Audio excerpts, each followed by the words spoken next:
So we will start with the first panel, blockchain technology through Slovenian use cases, and I would just like to outline a little bit what was happening here in Slovenia from 2009 to today.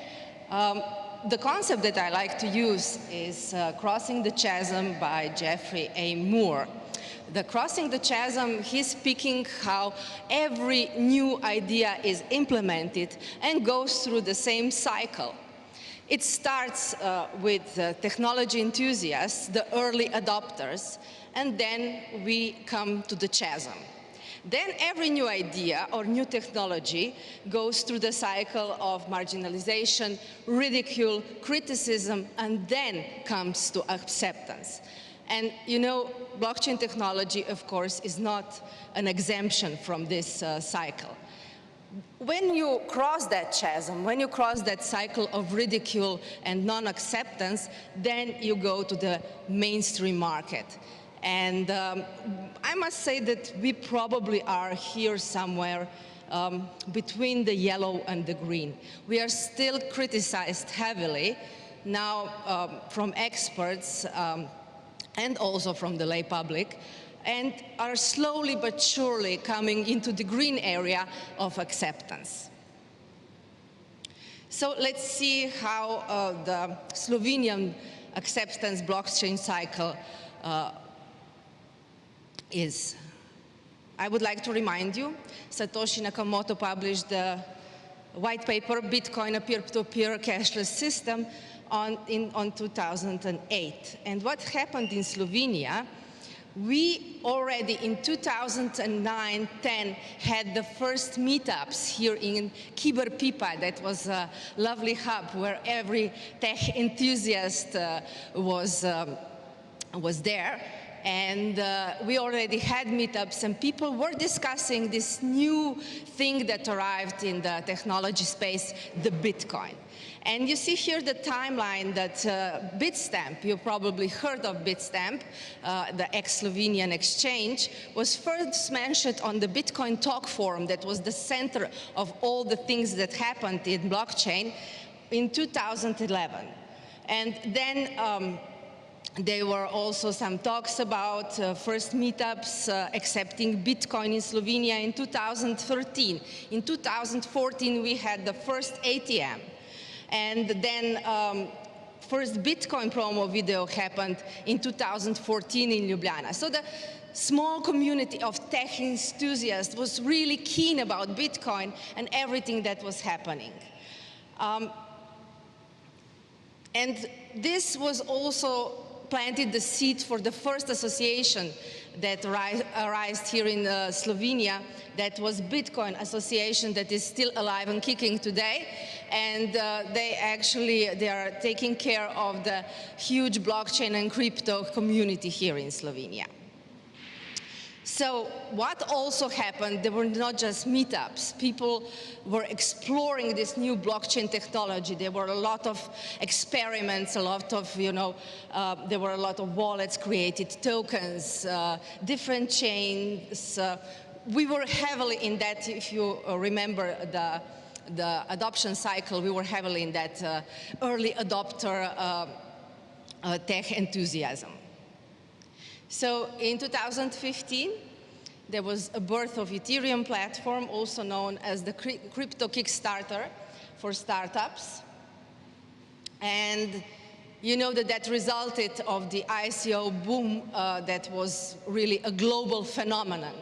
And these are the numbers, these are the approximate numbers of the Slovenian ICO companies that tried the ICO, the token sale, and they were actually successful.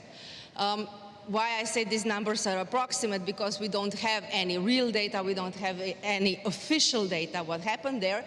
And we had the first ICO in 2016 that is still alive and kicking today, and that was Iconomy. In 2017 we had 13 ICOs, 2018 of course 10, and then in the quarterly 2 this huge crash happened, so there were no ICOs in 2019, and then you know that the whole scene actually changed, and we were not talking about ICOs anymore, they were IEOs and so on. So what is really interesting about Slovenia? I mentioned that community, that tech community that formed really early on. We have a really harsh and really, really knowledgeable community. And the thing is that here in Slovenia, it was really hard to do a complete scam. I'm talking about, just do something scamish, that you post a fake ICO, take the money and run. And the percentage of the ICOs that are still here and alive today in Slovenia is really, it derives from the numbers that are around the globe. What we were talking about in that time, what we saw, and that really the initiative came from the community, is that we need an ICO regulation. It was really something also exemplary, because those ICO projects saw that they need legal certainty, some sort of framework, to actually, they need ICO regulation. And we were talking about smart regulation. I think this is also the premises for today, something that should be considered. Smart regulation is the regulation that does not tackle with the technology itself, but just gives legal certainty and some legal framework so that you can do such a project. And the result was, in Slovenia, we had already in 2017 ICO guidelines documents. They were done by the blockchain think tank of Slovenia. They were also formed around that time. And the blockchain think tank really combines all the regulatory experts here in Slovenia, and it was co-signed by all the initiatives that were around that time: Blockchain Alliance, Bitcoin Association, and Blockchain Association. In 2018, the Blockchain Alliance was also formed, and the first idea was actually to do something to help companies, to find partners, to address the European and global market. But we also saw that we have to focus also on other topics, and one is raising awareness, especially among the professionals and also among the lay public. And that's why education is one of our most important pillars, that we are also, this is the goal that we are, that we pursue also today. And of course, we also cooperate with national authorities here in Slovenia and also on the European level. These are our members and partners. We are still growing. And the idea is also to do an ecosystem, to form an ecosystem that will support blockchain technology and the projects. Of course, all the important stakeholders must be a part of this ecosystem in order for everything to work. This is also something that we will discuss during our roundtable that will happen later today. What we also had, we had a big European blockchain summit in 2018 that was supported by the Slovenian government at that time. And we also hosted Joseph Lubin from Consensus here in Slovenia. And it was an event that had impact throughout Europe. What we also did in Slovenia, we have the first Bitcoin monument that is located in the city of Kranj.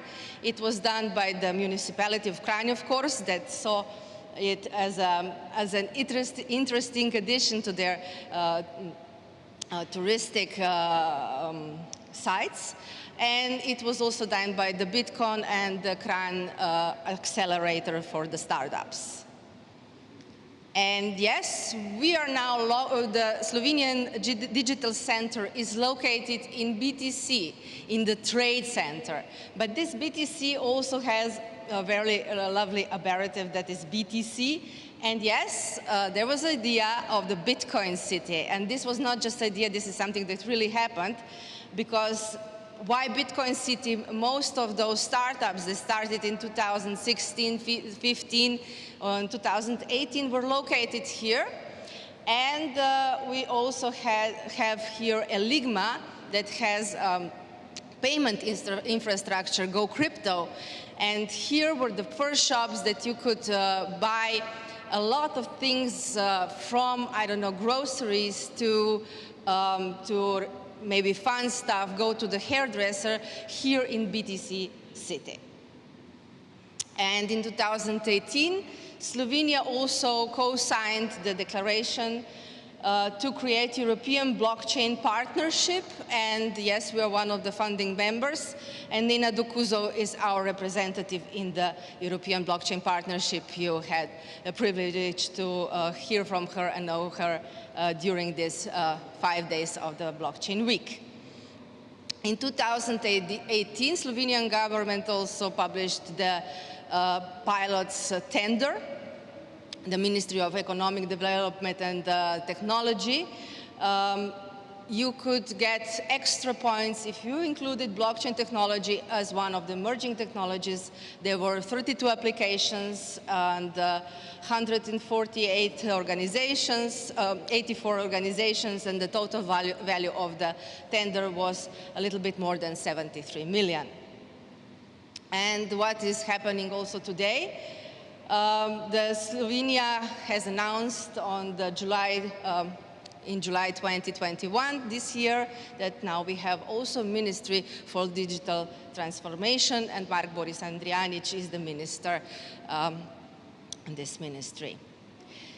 Maybe you heard also that there is a tax reform that is considering the cryptos here in Slovenia. It is meant for individuals only.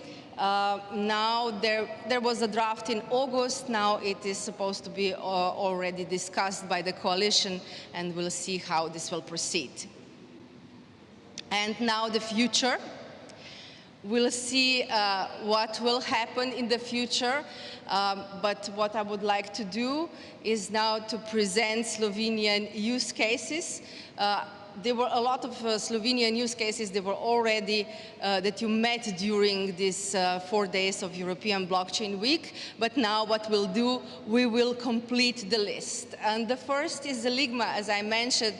Eligma put us on the map by implementing Go Crypto payment system. And yes, in 2018-19, we could read about Slovenia being very aware and progressive about cryptos, that almost everybody knows about Bitcoin. And this is also what Eligma did. From there, they evolved immensely.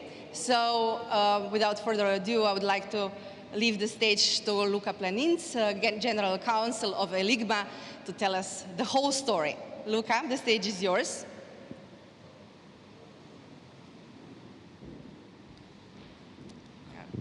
Thank you. Okay, who here has ever bought something paying with cryptocurrencies? Hands up. Wonderful. That is almost the majority of the present people here.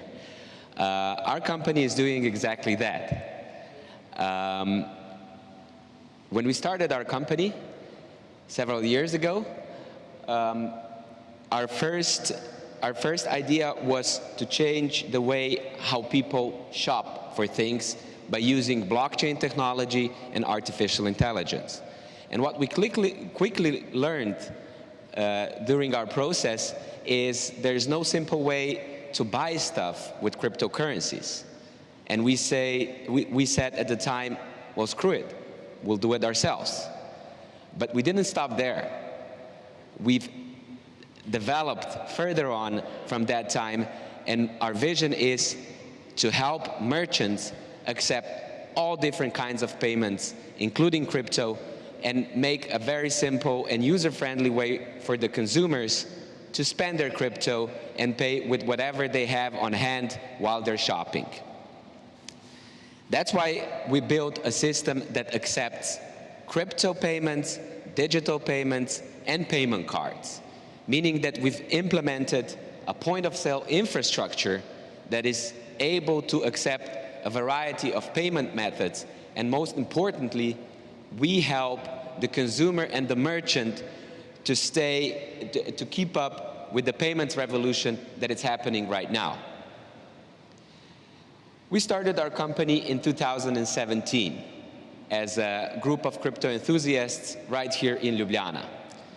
We've raised more than 20 million euros so far in equity investment and also through a token sale where we were selling our GOC tokens that you might be aware of. So far in these years, we've built the largest brick and mortar crypto payment scheme called Go Crypto. And since I'm a professional lawyer myself, we put a lot of emphasis in compliance. So we make sure that our services are in compliance with the applicable regulation there is out there. So to upgrade that, we've also applied for the e-money license with the Bank of Slovenia this year, and we expected to get it approved this year in order for us to expand our business even further and easier throughout Europe. And I can tell you right now that Go Crypto is present in 24 countries in 5 different continents at the moment. So to tell you what Go Crypto is and how Go Crypto works, it is a payment scheme that the simplest way to describe it is MasterCard for crypto payments, meaning that we create an easy opportunity for the consumers to pay with their crypto assets at the merchant locations, whatever they're buying. Let it be, as Tanya mentioned, groceries, going to restaurants, paying for your hotels, even buying cars and apartments. Our main goal from the start is to bring crypto to the mainstream. And we're trying to be as best as possible at this. And what we're offering to merchants with Go Crypto is no setup cost, no maintenance cost, and no middleman. It goes rightly through it. And as I've mentioned, regulation is a very important part of it. So Go Crypto is compliant with the anti-money laundering legislation that is currently out there. Slovenia has been very advanced in this, and the AML regulation applies to all crypto companies already since 2016, in contrast to many other European countries that only introduced that recently. And as you can see in this framework is that Go Crypto works similar to what you guys are used to with paying with cards. So it connects the consumer and the merchant through the payment scheme. So what the consumer needs instead of a card, if they want to pay with a card, so if they want to pay with crypto, they need a crypto wallet, obviously, and the merchant needs a way to accept it. And this is what Go Crypto is doing in a very smooth way. What is very important at this point, and I must tell you that most of our merchants today still prefer getting fiat currency at the end of the day instead of crypto, which is due mostly to the volatility of the cryptos. We believe at some point, especially through stable coins and other more stable currencies, this will change. So it is of utmost importance for the merchants to get the exact amount of money that they are due for the products and services that they are selling.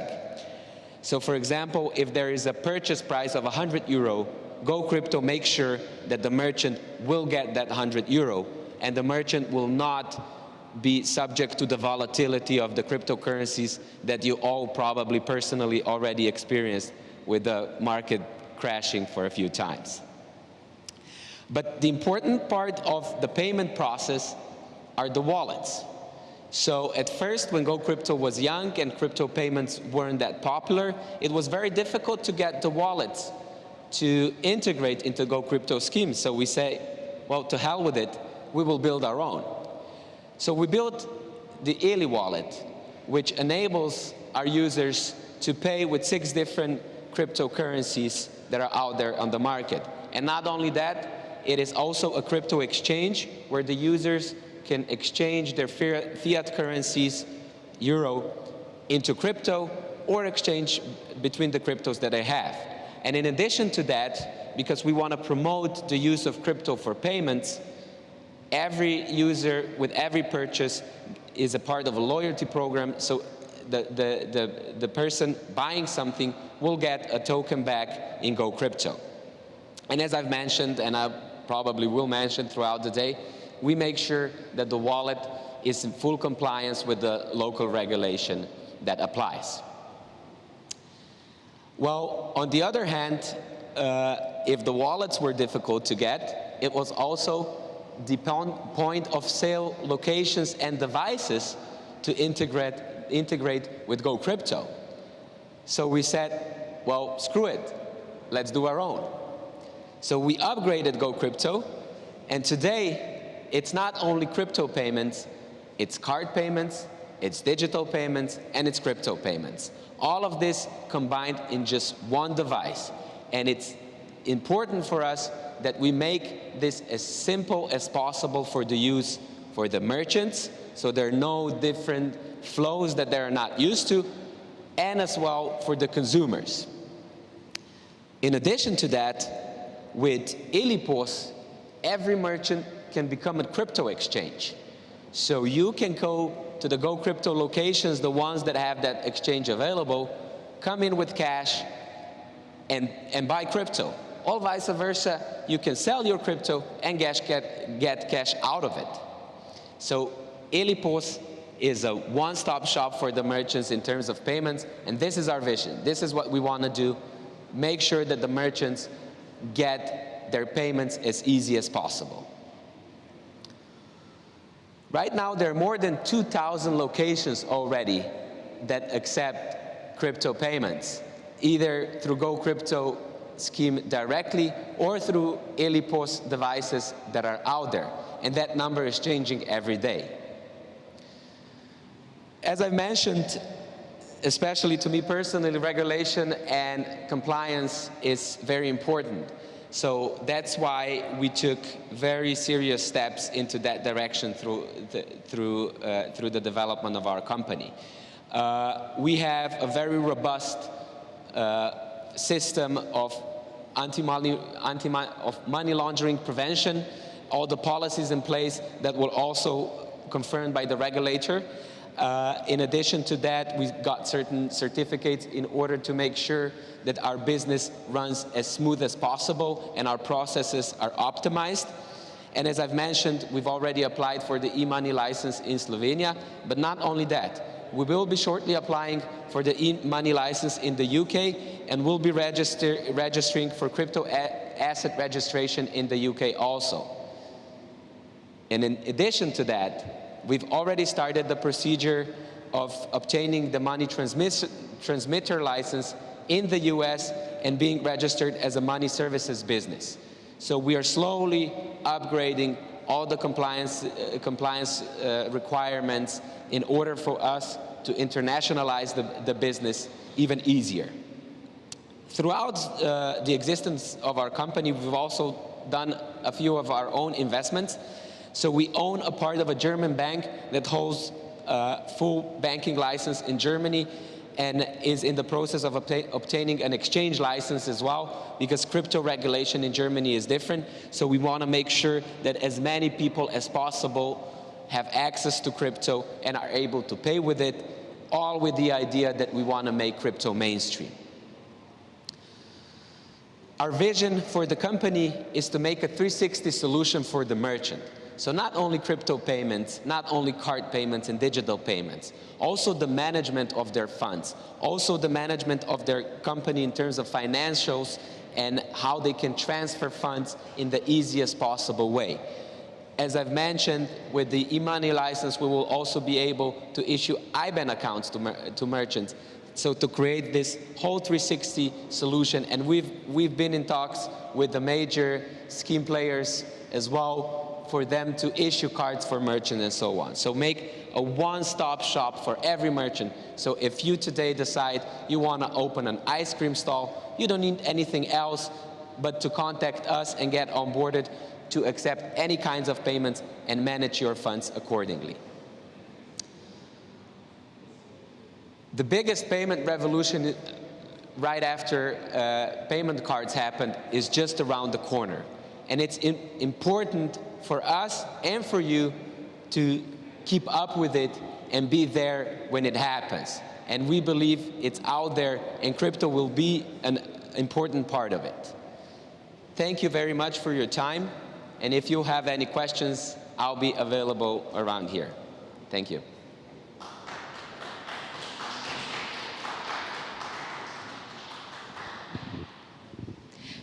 Thank you, Luca. This is also a good use case for all the SMEs to implement something that will contribute to their payment diversity and also to include some new technologies. Well, with the second use case, we will still stay in the fintech area. And if you are an owner of crypto assets, you probably agree that safety is extremely important. Well, one of the crucial ways to protect your crypto assets is also a quality hardware wallet. And the BC Vault, Slovenian product, positions as the safest crypto wallet on the market. I will leave the stage to Alan Shalamon, the CTO of BC Vault. Alan, please join me here on the stage. Hello, everybody. It has been a long journey for us, but today I will try to tell you everything there is about the security aspects of the crypto wallets and not talk about our company in general, because there is internet for that.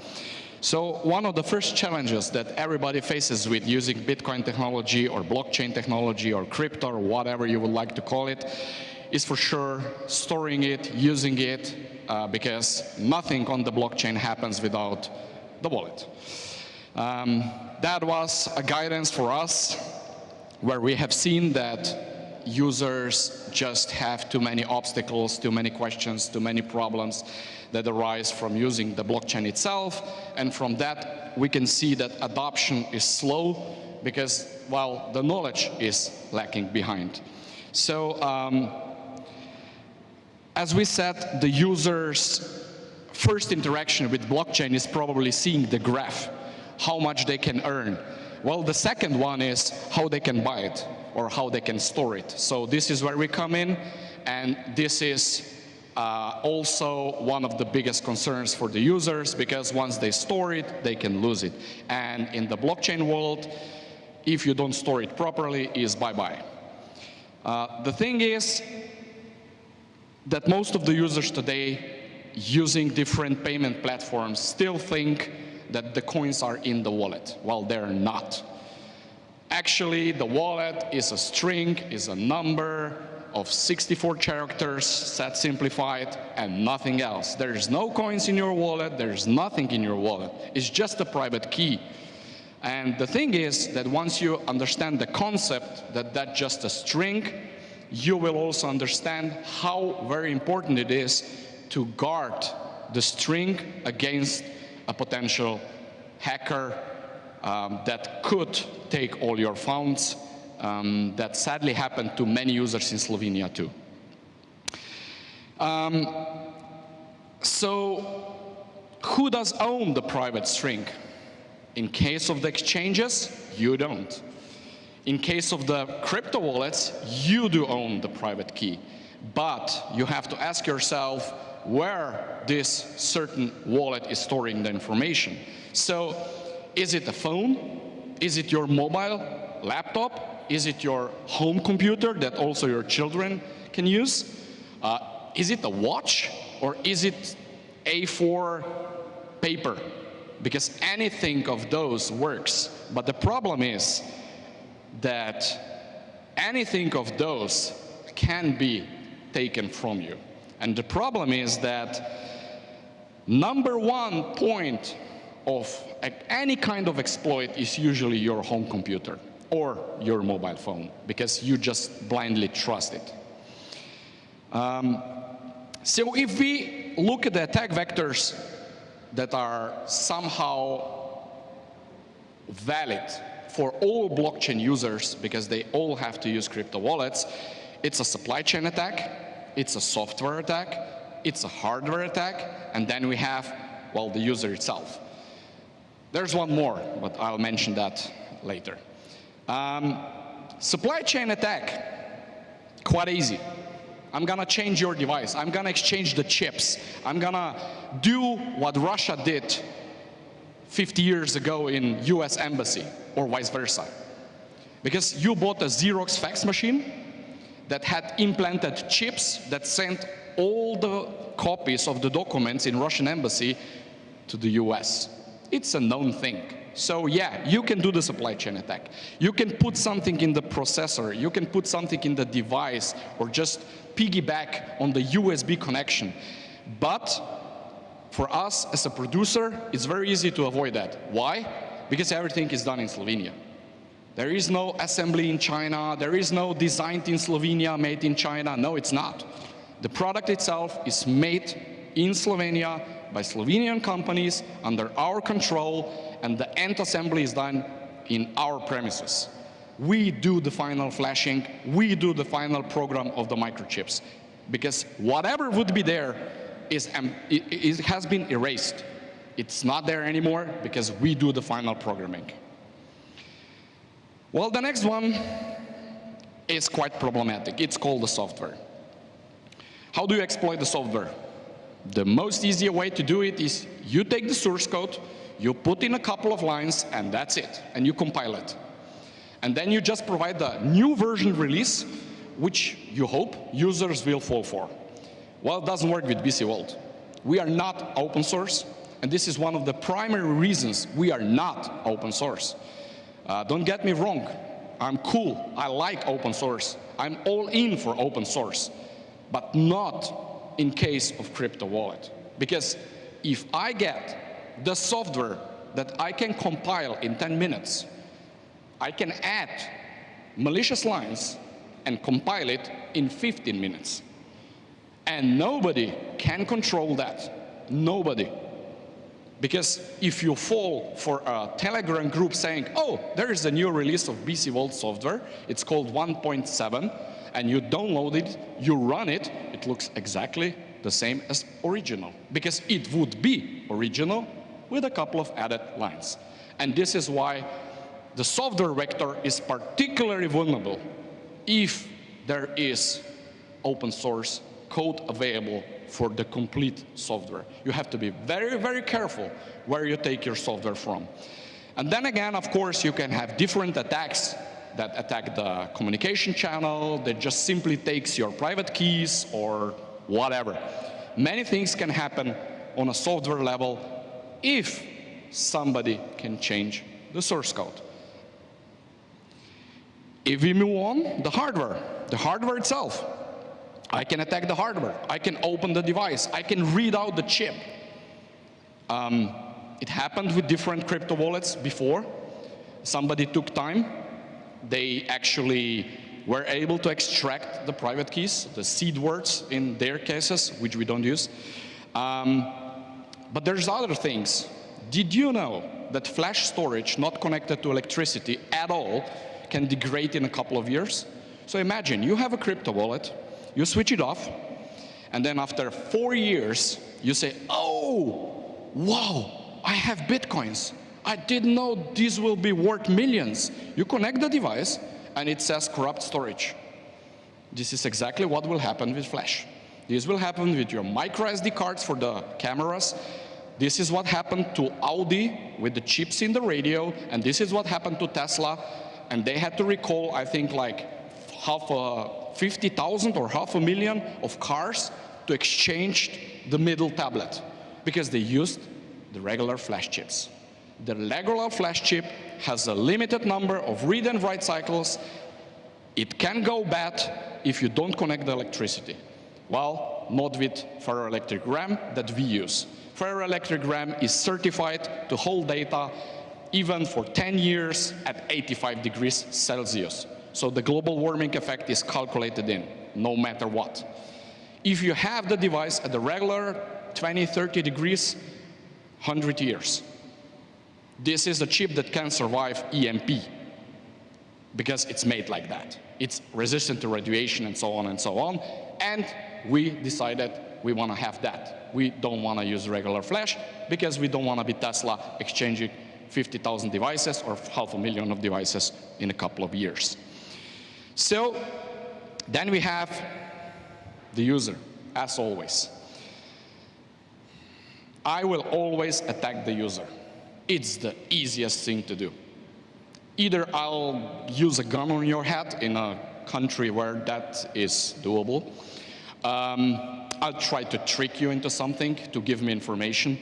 I might steal it off you. I might take your backpack because you left it on my stand, for example, and then I can take your crypto wallet out of it, connect it. Maybe I can be successful. I can do man-in-the-middle attack and just trick you to a different web page that will actually pass the information to the real web page and then get the information back, so everything will seem legit to the user.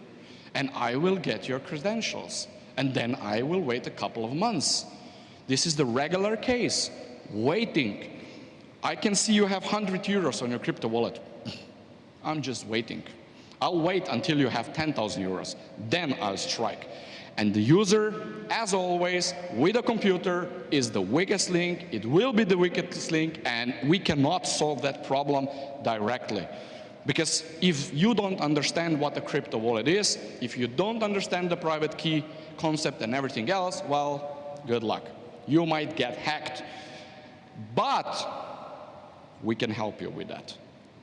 We decided a different path that helps the users not get exploited in 90% of cases that happened. And the thing is that actually the #1 user reason to lose all crypto is always the same. And that's the backup. 90% of all crypto is stolen because of 24 words, which are a great concept by itself, but the weakest link. Stealing 24 words, it's just unremarkably easy. Oh, hello, this is the support center. We need your 24 words to give you a new version of the software. This is how it happens.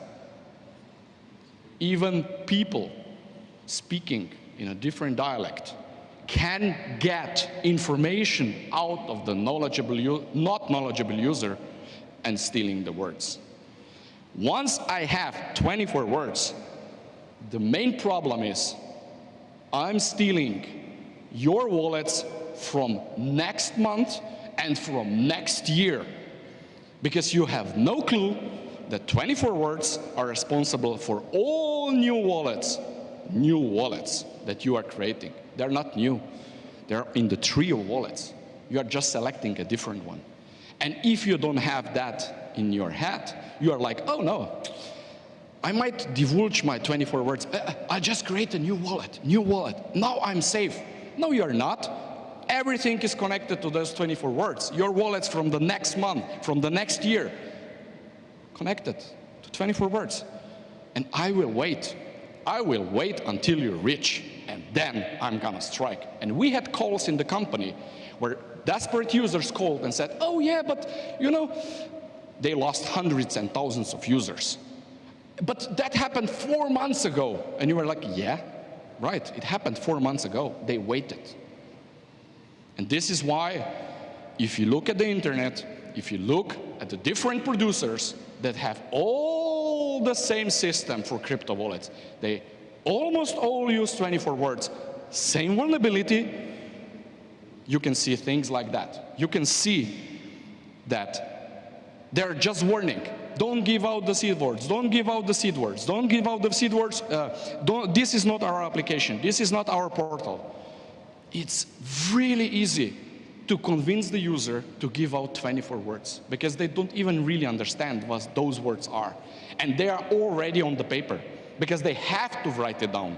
It's easy. You just read it and type it. Well, the thing is that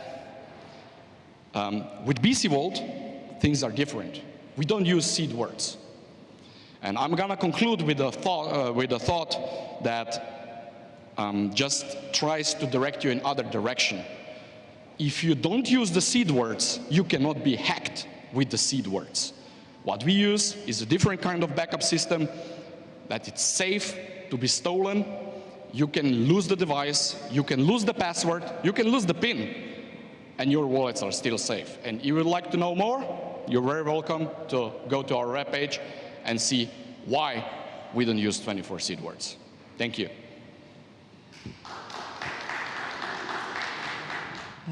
Very good presentation about the security and safety, how you can store your crypto wallets.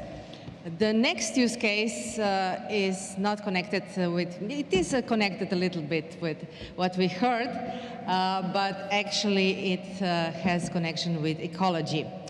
I don't know if you know, but Slovenia has very rich water resources. Water covers about 272 square kilometers of Slovenia.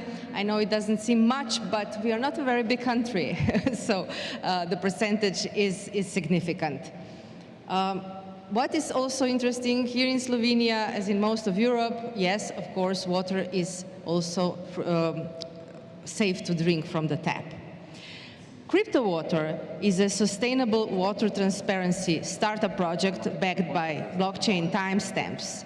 The project was also awarded an international award responsible towards water at the annual Bled Water Festival that was, of course, held in Bled and happens every year, so you are very warmly invited. And now the stage I leave to Jure Pirc, the founder of Crypto Water. Thank you very much, Tanya. Thank you all for having me, the opportunity to present this innovative, hopefully innovative approach to using blockchain for something else beyond speculation, greed, gambling, and of course monetary purposes. Yes, crypto water, water on blockchain. What does it really mean? We are actually a water transparency startup backed by blockchain timestamps. Okay? We timestamp on essentially any public blockchain available. But for our use case, we have decided to use maybe a little unknown blockchain projects. These are open source projects. They were no crowdfunded. And why are they suitable to timestamp? Because they are cheap, they are fast, and effective. And of course, we are also the team behind the development, so we can actually put them to the next stage along the line and developed according to our future needs. We timestamp water when it's bottled. The process can be performed essentially on Bitcoin as well, or Ethereum. It's just not going to be cost efficient. So that's why we didn't choose those public networks. Up to date, we have timestamped on blockchain ledgers, Aquarius Coin, Lana Coin, and Tash Coin. What does it mean to timestamp water when it's bottled? And why does it matter? Because public blockchains are transparent, immutable public ledgers that have open access, and the information stored on these networks, same as Bitcoin, can be verified 24/7 by any individual that wishes to have this information at hand when needed.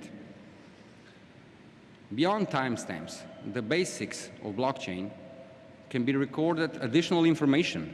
And this information can be stored in block headers. And this is our next step towards water on blockchain, to include additional information besides the time of water bottling. For starters, we will experiment with water facility GPS data, real-time water telemetry data, essentially any data on water that can be captured in real time or estimated real time. But if a private key, so the bottle contains a set of keys. So a public address, a public key, and a private address or a private key. For some individuals, these private keys are called like bank vaults. So let's, for example, say the public key is like a bank account, and the private key is like a super strong PIN that unlocks the content of that bank account. What is very, very important in blockchain is the part where the private key needs to be kept secret, kept hidden, and of course, very important, must not be lost.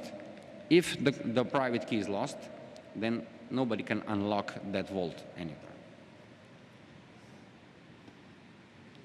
So here we have the little representation of, oh, sorry, my pointer is not working, I think. Yeah, sorry about that. So here is an example of a key pair. On the left side, you have the public address.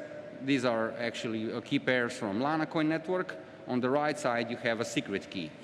And if the public address would to contain a specific amount of cryptocurrency units, and I would flash this private key that corresponds to this public address in plain view, like I'm doing now, you all essentially could just snatch those coins away. So it's like a first come, first serve policy. So, but don't worry, no need to scan those because there's no coins there. This is just mock-up. Okay, so what does the private key on CryptoWater actually do?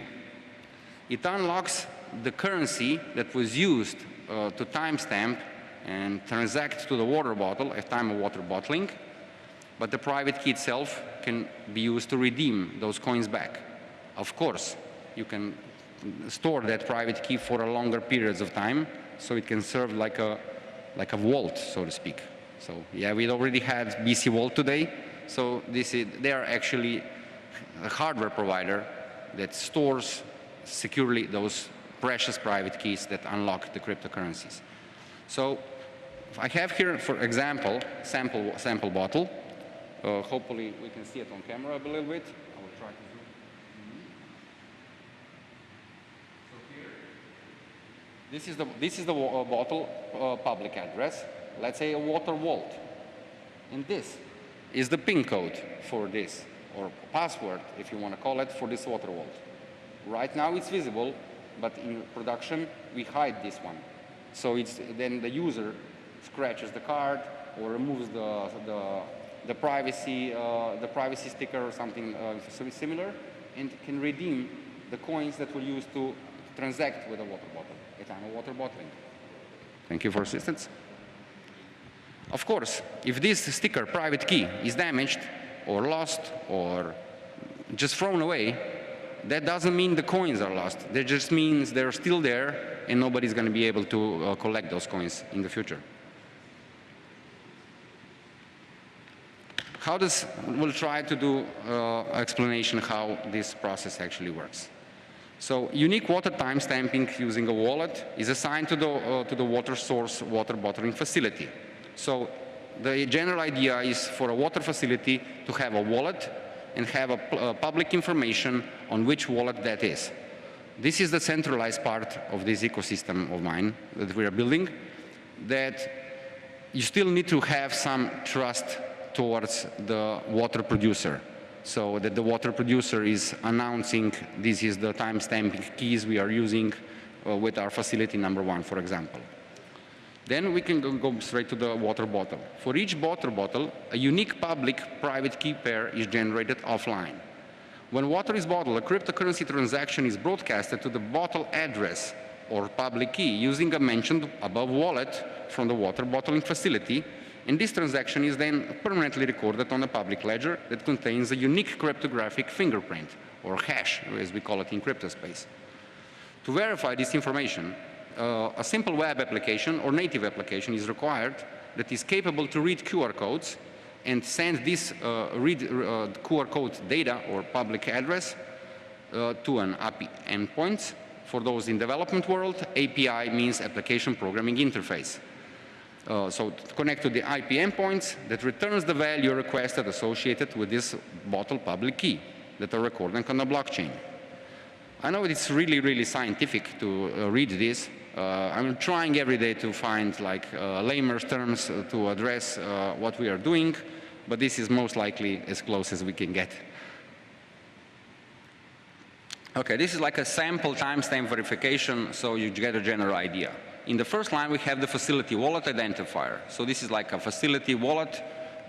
Then we have the bottle wallet, which is line number 3.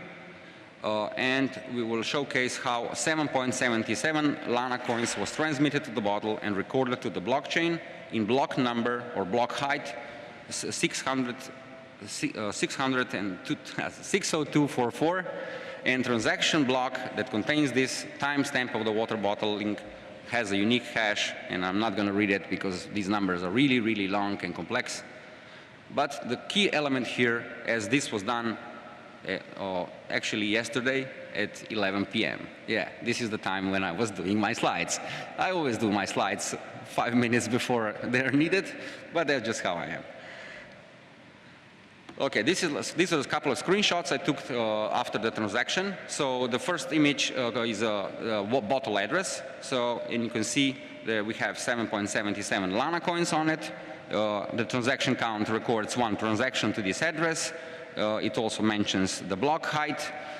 And of course, on the lower image, we have additional information on this block, which contains a unique hash and the time and date when it was extracted and recorded on the blockchain. And this is our presentation of a simple web application, how the verification of the time of water bottling is done. So you just open a simple web application, call upon your QR code scanner or camera, and scan the public address of the water bottle. And of course, this is the minimum viable product. So at the image number 3, you can see the bottle address, how much coins are on it, and when the transaction was done. Of course, it says here 24 minutes, but that was actually yesterday, like I said, in the evening times. Oh, my apologies. I have a computer and a slides changer, so I didn't change on the projection, so I'll just leave it a little bit. So 3 images. One represents a simple web app calling upon the QR code scanner, and then the information is displayed on image number 3. Okay, well, from now on, I will coordinate my clicking for the slides. Thank you. Okay, so we mentioned this private key before. So bottle address, public key, private key is like a water vault, cryptocurrency PIN. There are many, many names used in crypto space to address this public and private key pairing. So why is this private key needed? So it unlocks the cashback coins tokens that were sent to the bottle of time of water bottling. If private key is put in this kind of offline format, it's considered actually one of the most secure ways to store blockchain-based assets. Of course, there are other ways to safely store your crypto assets, but paper wallets are one of the oldest ways to keep your cryptocurrencies offline, off the internet, if properly created and properly stored. And on the line number 3, you have the sample private key, and you see it's a very, very, very long number. And what is really important about this private key, that you really, really don't want to lose this private key. You lose the key, your coins, your crypto assets are going to be stuck in a secure vault for, let's say, eternity.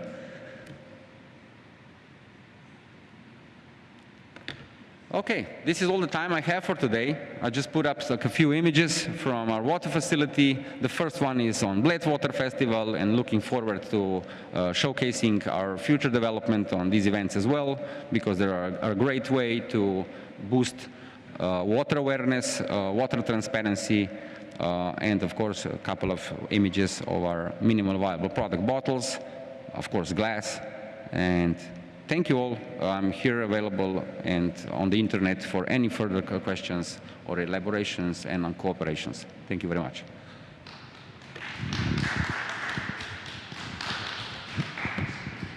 Thank you, Jure, for this very interesting use case. I will leave my bottles here if anybody's thirsty. Not a problem. I think they will be very useful.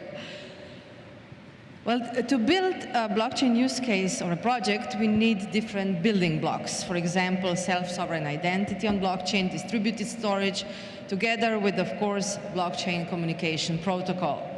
Natis Blockchain Technologies is one of the IT companies that pivoted towards blockchain in the early days and now offers the pre-developed components to help different businesses speed up their blockchain development process.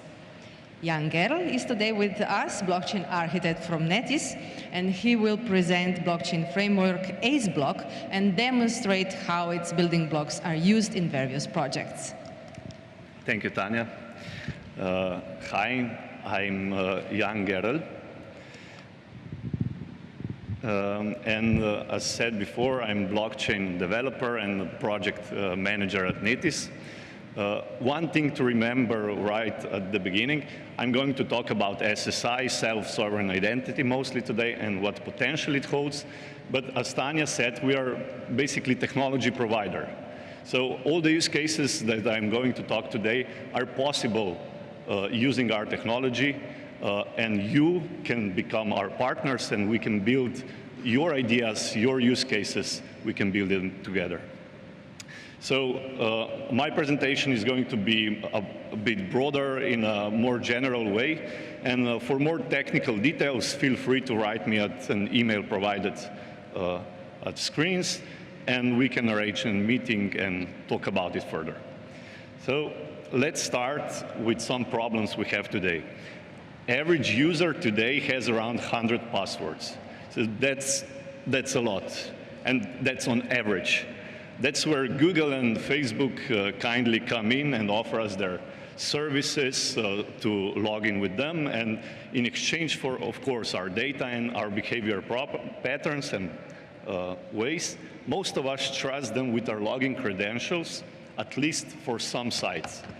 We trust them with the photos of our family, the contents of our private messages, and other personal details that can be repackaged, exploited, and weaponized, and just in one small example, arguably tipping the 2016 elections to Donald Trump's favor.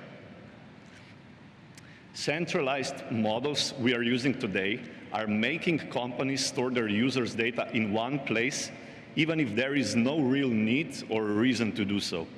Some major data breaches in the last years include stolen healthcare records and other sensitive private information.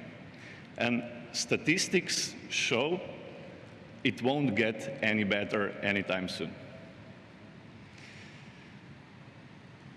Besides central authorities like Facebook and Google controlling all our data, there is also the inconvenience of sign-up forms. Filling out online forms is a time-consuming, error-prone process, and is one of the bottlenecks of digitalization. SSI, self-sovereign identity, can solve this problem by enabling users to provide their information in an efficient, verifiable, and secure manner. There is also a problem logging to public computers and accidentally leaving our data exposed. SSI would be the alternative. Self-sovereign identity is basically an electronic ID that can be used by persons, legal entities, and even devices. I, as an SSI holder, created my own digital identity. I have complete control over my private keys and digital certificates. I control with whom I share my data, and in the future I will have the possibility for my data being verified by existing authorities, giving them legal recognition. It combines the convenience of Facebook and Google's authentication with the principles of decentralization. What is important to note that SSI is using the same protocols as Google and Facebook. OpenID Connect, these already exist, so supporting it does not require any big investment. If created, SSI is not verified by a legal entity, KYC or verified by government, banks. It has the same legal value as identifying with email today. But when verified, try thinking about it as your mobile bank app with the possibility of obtaining, storing, sharing your personal data, and authenticating to all services supporting SSI login, with a few powerful examples here on screen. So login for bank, login for different government services, driving license, everything basically can be done in the same app. Core idea and benefit is that natural persons and legal entities interact in the digital world with the same freedom and capacity as in offline world. For example, signing documents, notarizing, validate document signatures, communicate privately, authenticate securely, etc. Our data is stored privately on our device and not replicated numerous times across digital world. We are simply sharing access to it, and as simply as we can share it, we can also revoke that access, unless, of course, we are legally bound to share it for a given period, for example. Onboarding or filling in a form will never be faster, as will be shown in the next demo. We'll see a web application example on the left of your screen and SSI mobile app example on the right. So this web application example can be any online service that requires our data. Demo shows first-time login on an online service or registration. We scan the QR code with our SSI app, and we automatically see which data is required to sign up and which is optional. We can change our mind which data we allow to share. Or when any of our data changes, let's say we change our address,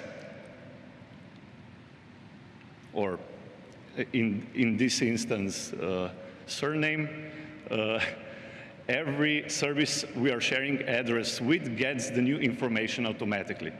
We can also revoke the access.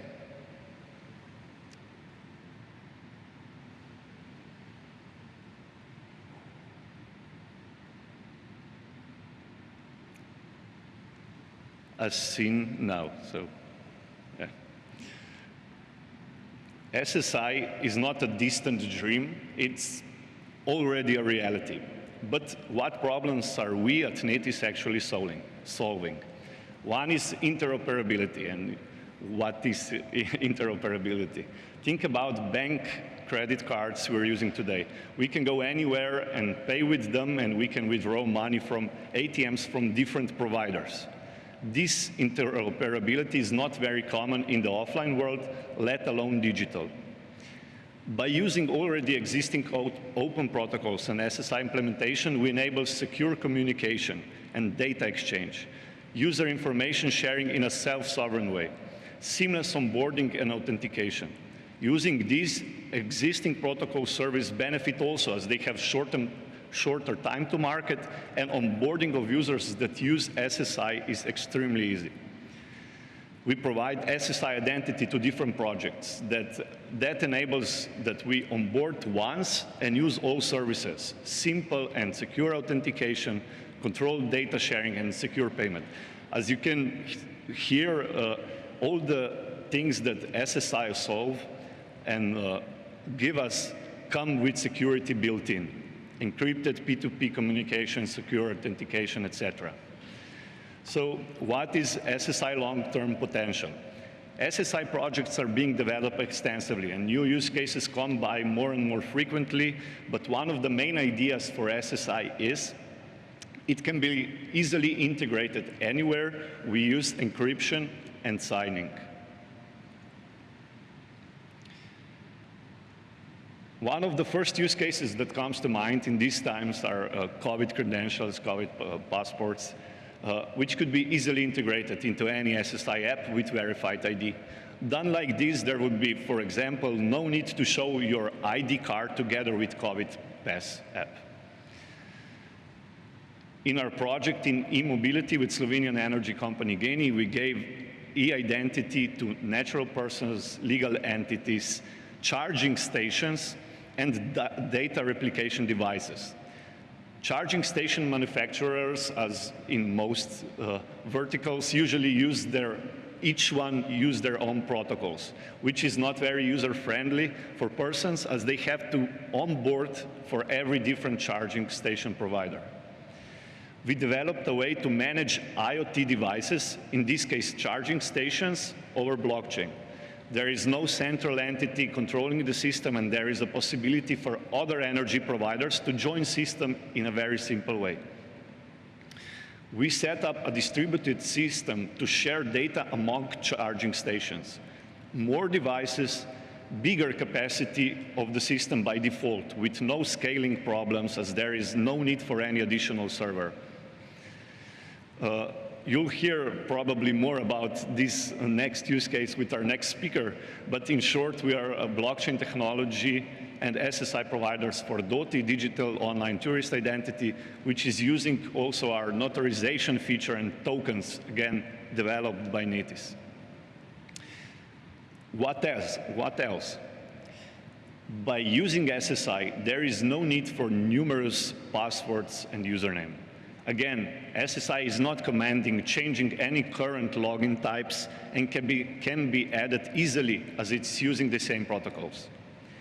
Current internet's trust problem is getting out of hand. We have fake news, misinformation campaigns, deepfake. SSI could be the solution. Imagine a future internet where every tweet, post, peak, video, or article is cryptographically signed to verify the author's identity.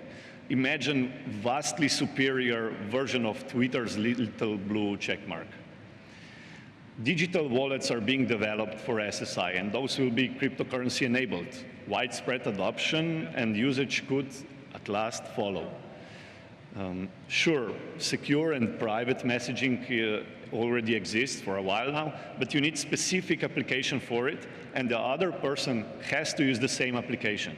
SSI, with its open standards, goes beyond that. What do I mean with hyper-personalized shopping? Imagine your identity data, including your shoe size. If you share this information with online shop you're logging into, it could, for example, display only sneakers in your exact size. Again, you decide what you share. That's the self-sovereign part of the SSI. Next, if a user does choose to share some data, why wouldn't he benefit from it? Companies are already making huge amounts of money on data. Why wouldn't user be compensated for it one way or the other? And in the future, secure online voting is another potential application of SSI. So thank you for your attention. I hope that you are now know more about SSI and are excited about its future as we here at Netis and together with our framework AceBlock are. If there are any questions or you would like to understand SSI and technology more, feel free to send me an email that was provided there. So thank you.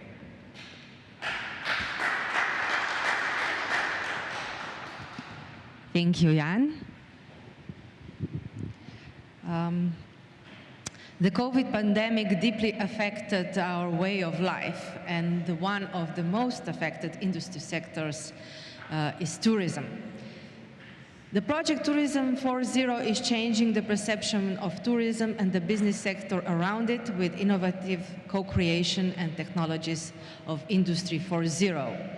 One of the challenges that Project Tourism 4.0 is solving with blockchain technology is the flow of tourists, which usually overcrowd the most popular locations in the country or region.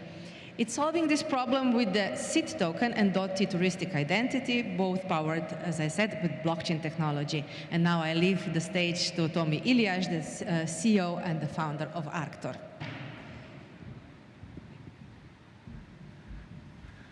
Hi, everyone. Thank you for this great introduction. Although I'm going to speak about tourism, we are a high-tech company. We are not a tourism company. But for the beginning, let's start with how the story of cryptocurrencies and the blockchain started in our company back in 2012. 11, I think, but 12 for sure. We mined the first coins I think in the country. Maybe there was somebody before us. As you know, we had first supercomputer at that time in the private hands in the region. So my guys were trying to, well, they were playing with cryptocurrencies as well. But of course, I was not in favor because, they spend lots of electricity, and that Bitcoin at that time was worth less than a couple of beers. So I still don't know where these coins are. We put them somewhere, definitely not in a safe place, and probably they are all gone by now. Good. So, we are good in Industry 4.0, and you know that the key enabling technologies of Industry 4.0 are AI, high-performance computing, big data analytics, etc., but also blockchain.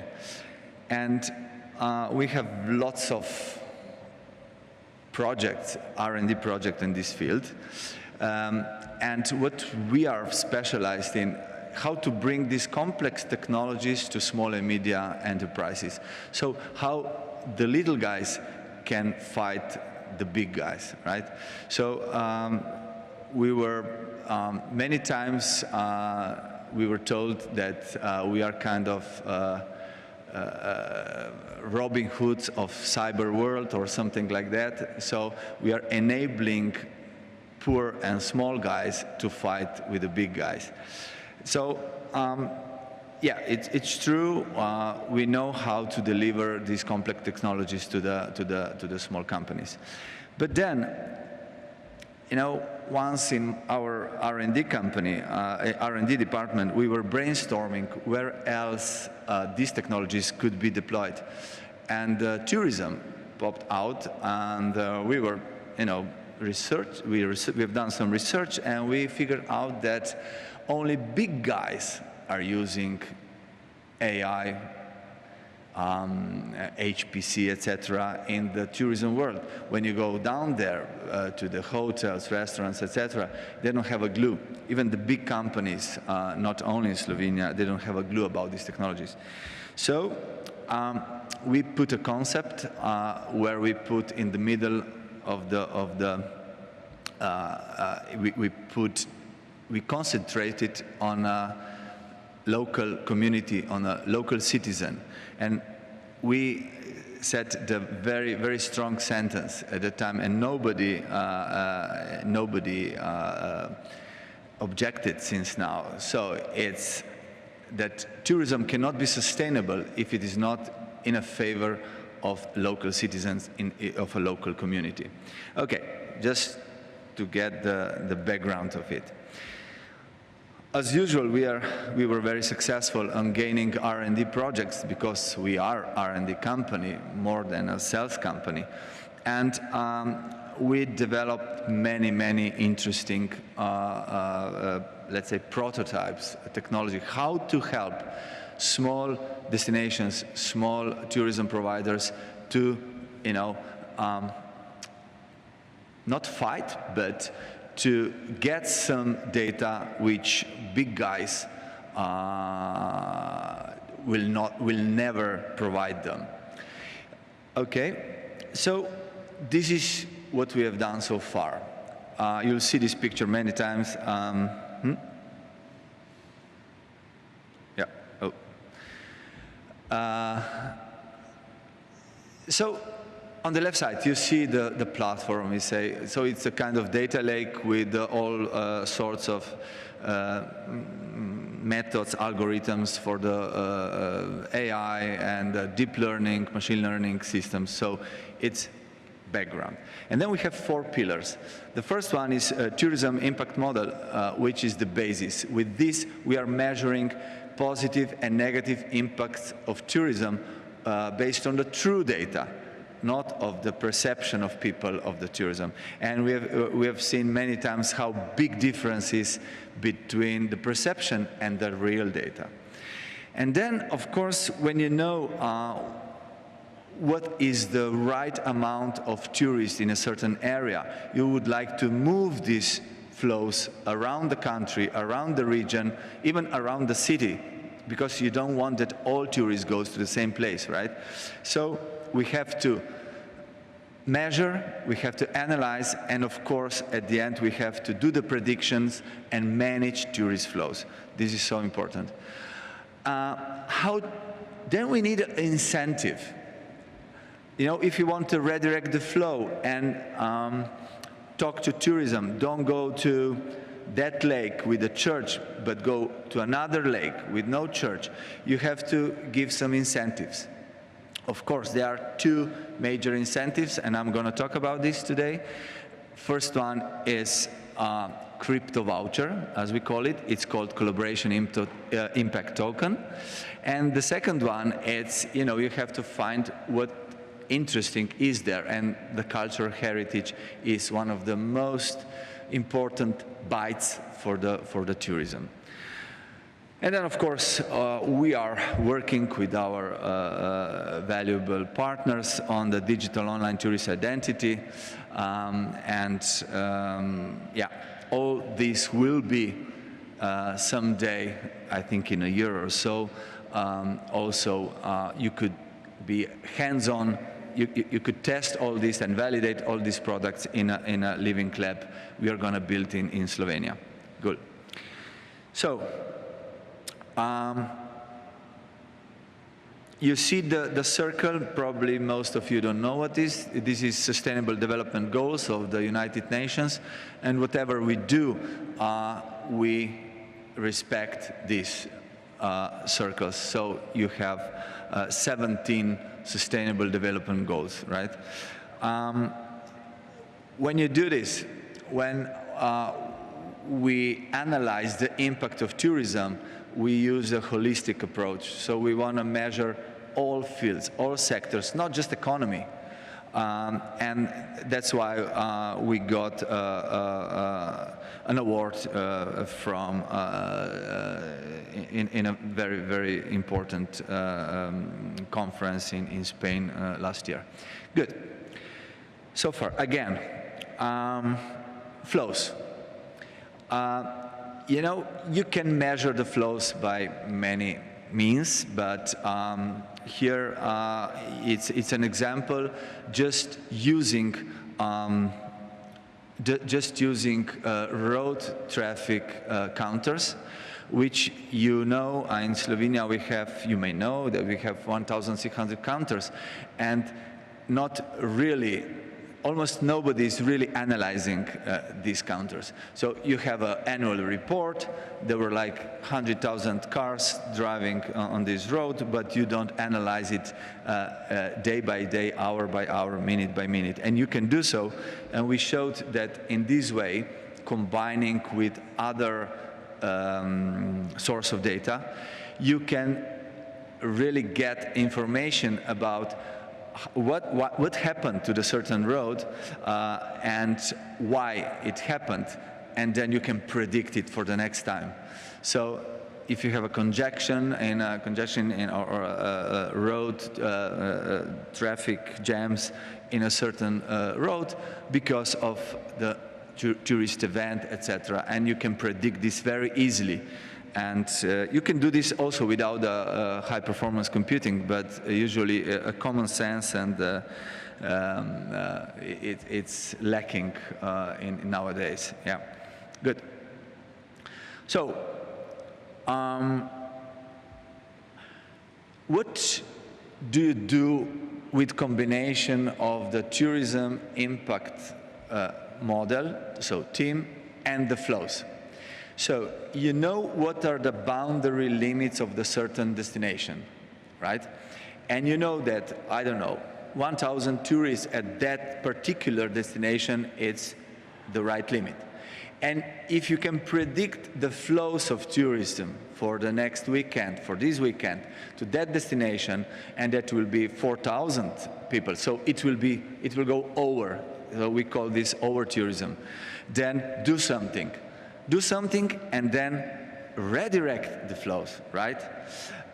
So we invented, well, we put a model of a crypto voucher, which is, of course, based on blockchain technology, which changes value in time and place. Let's talk about this. So you know that all Slovenian residents, all residents in Slovenia got a voucher, during the crisis, right? It's a piece of paper which has the same value if you go in August to our main resort of Portorož, or if you go in November somewhere else, I don't know, in Kozjansko region, which Slovenian is known as a, let's say, less tourist developed. So this is kind of stupid, right? Because then most of the vouchers will be spent in the best resorts during the peak season, right? Which is still okay during the COVID crisis. But for example, in Romania, they had the same system even before the COVID. And what happened that national tourists squeeze out of the main tourist destinations, foreign tourists. So the prices went up because they were all using the vouchers, etc. So they called us to help them, but it was just before the COVID, and so we went there, and then we had to, you know, smuggle us out of Romania because it was the COVID crisis started. So you got the point, right? If somebody gives me incentive to use it as a tourism, probably in Bled or Portorož during the August, this is worth zero or much, much, much less. In November, in the same places, this could be still okay, valid. But in the other places, you know, it could be valid, and it could be even more than 100%. So you can do this with blockchain, and you can't do this with a piece of paper, and you cannot do this with other parts. So it's a challenge for all of you. Think about this. I'm not giving the solutions. I'm just trying to bring the problems out and solve it in a modern way, not in an old school way of printing some vouchers or, you know, showing your IDs. Good. So you see, it's a whole ecosystem. You have to measure it, you have to do the prediction, and then the machine, the AI, is coloring the regions, not the humans. If the humans would do so, you know, it would be completely unreasonable. I have more time, right? Okay, I was planned for 12 minutes, but yeah, I can talk for a whole day if you want. So, let's talk about another thing. It's tourist identity. It's a digital online tourist identity called DOTI. So where is the real problem? You know, when you go to booking.com and you book a hotel, you know, when you go to that hotel, booking.com, you know, offers you hotels that you usually book, I don't know, 3, 4, 5-star hotel, whatever, business, etc. And yeah, you choose one, you pick one, you go to the destination, you go to the reception desk, and the poor guy there knows nothing about you. If you are in jeans and you didn't shave for a while, they may think that this is your best hotel in your life, or that you travel once per 2 years, etc. They don't have a clue about you, because Booking.com will never share the data about you with a hotel. You know, they just take 20% and give nothing back. So this is unfair. What we want to do, it's a fair trade in tourism as well, you know, because these big guys should a little bit, you know, should exchange some data, some information about you, because what they take, it's 20% of the whole revenue, but basically this is 80 or even more % of their profit. So Booking.com takes more than 80% of the profit of the hotel, right? And they give nothing back. So this is unfair. So imagine, you know, why all these big guys are coming from US? Because of legislation. Think about European legislation, and there is no way to build an engine as in US you can. Of course, we have a Chinese way of doing things, but we all don't want to go there, right? Because it's even worse. So imagine a fair trade. Imagine you owning your identity, and you can describe your personality or your wishes very easily, especially when we are talking about hotels, right? Not everything else. And of course, you have more profiles. When you travel as a businessman, it's different when you travel with your family or your friends, right? So you're choosing different locations, different accommodations, etc. So you can pick one of your avatars, right? And go with this and browse with this, go to booking.com with this avatar, right? And do all the transactions needed without disclosing your email, GSM, etc. So this would be great, and I truly believe one day someone strong enough is going to do this. But since this happens, we are still enemy number one for all the big guys who are collecting our data and trading with this unfairly. So this is also, of course, blockchain-based, and I hope this fourth pillar of Tourism 4.0 will be successful one day. Good. I said an important bite for redirecting the flows in tourism is cultural heritage. Unfortunately, cultural heritage is not well preserved all over the world, right? We have Louvre, which is perfectly well preserved, and it attracts people, but we have lots of less preserved cultural heritage. You see the map of the cultural heritage in Slovenia. There are thousands of buildings, churches, castles, etc. Some of them, they have lots of history, but nothing to see, right? So we are also the initiators of this cultural heritage, and we are working on several 3D digitization of this cultural heritage. And then at the end, you get a 3D model of a castle, imagine. And what is coming? What's next? What to do next? And then we have heard in these days that non-fungible token, again, based on a blockchain, is a great solution. How to trade with this, but not only in a commercial way, how to follow, how to have a digital stamp on a certain 3D model in order to follow it and avoid misuse of all this. Good. So I guess this is it. Thank you very much. Become a member of Tourism 4.0 and learn more about our next steps. Thank you very much.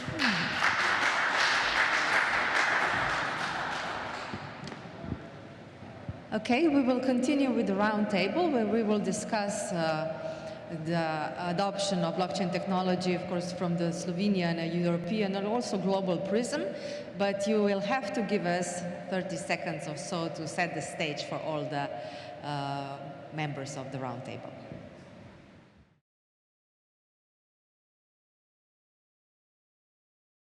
I would like to invite to the stage Luka Planins from Eligma, Jure Pirc, Crypto Water, Jan Gerl from Netis Blockchain Technologies, Tomi Ilyash and Tomasz Furlan from Lucis is also joining us. Lucis is also one of the blockchain development companies here in Slovenia. So we will have a nice debate. I will sit here. Please, Luka. Yeah. Okay, we have also another microphone. And Alan Shalamon, BC World, please to join us. Sorry, I didn't announce you probably. Okay. We need you too. First, I would like to discuss a little bit regulation, because there was a common knowledge, but still is sometimes that the blockchain technology space is not regulated. And as we heard from Eligma at the beginning, that is absolutely not true. We also know that in this time there are a few directives on the EU level that are preparing. That is Digital Services Act, Digital Market Act, and of course the regulation that is connected with CBDCs, stable coins, MiCA, Markets in Crypto Assets Act. So maybe Luca, how will this regulation affect the Eligma and all the products that you have? Well, as you've mentioned, there are certain regulations that are already in place, but they are mostly focused on anti-money laundering. And so far, as you've also said, other parts have been relatively unregulated. So it was us to the companies either to self-regulate with the help of other already existing regulation and somewhat apply it to our current situation, which in turn is also challenging, just because, you know, in every business there are a lot of business partners that you need to deal with, and especially if they are regulated. So for example, in our industry, financial institutions, banks, and so on, very heavily regulated. It is difficult for them to work with us, just because there's no such regulation for us. So we do welcome regulation, and especially on the EU level, because what happened in certain countries is they regulated themselves as part of blockchain and other technologies, and what happened is they excluded themselves from certain entities or certain players on the market, just because there was a specific license required specifically for that place, and especially if that place is small, and the market itself is not that compelling, there is less incentive for a company to obtain such license. But if there is a license on an EU level, which is similar to banking licenses or e-money licenses or payment service licenses, which then can be passported throughout the EU, it is a welcoming introduction. However, you know, the fact there is regulation is good. How the regulation is structured is a different question. So we've dug into MiCA regulation that you've mentioned, and for blockchain technology it's difficult. Just for example, as we've seen in your presentations, ICOs were down in 2019 and are somewhat non-existent now, yet MiCA is heavily regulating that, which means that it was too late. Maybe it will come up again. Too early. or too early for that matter. So it's difficult to say in terms of substance, but from our perspective, we do welcome some regulation that is especially unified, at least throughout the EU. Okay. The next question will be for Tomi Ilyash, so could you please just pass the mic, because you are dealing with data, with machine learning, and the Digital Service Act and Digital Markets Act are addressing this. So how is, with the regulation, how do you think you will be impacted by those EU directives that will happen? Oh, I'm not very good in regulations, but it's true that we are collecting data for years, for many years, but in this chain, at the end, many times this data is treated as a trash, because we put it somewhere and the poor people somewhere in some governmental agency don't have space on their hard disks, and they don't have money to buy new, and they don't have a know-how and money to develop some kind of tools, you know, to analyze all this. And at the end, it's still not open for the community. So, you know, I showed before the traffic counters, and this is a public data. You can access, everyone can do this. But it's not simple. We need some time to get to this.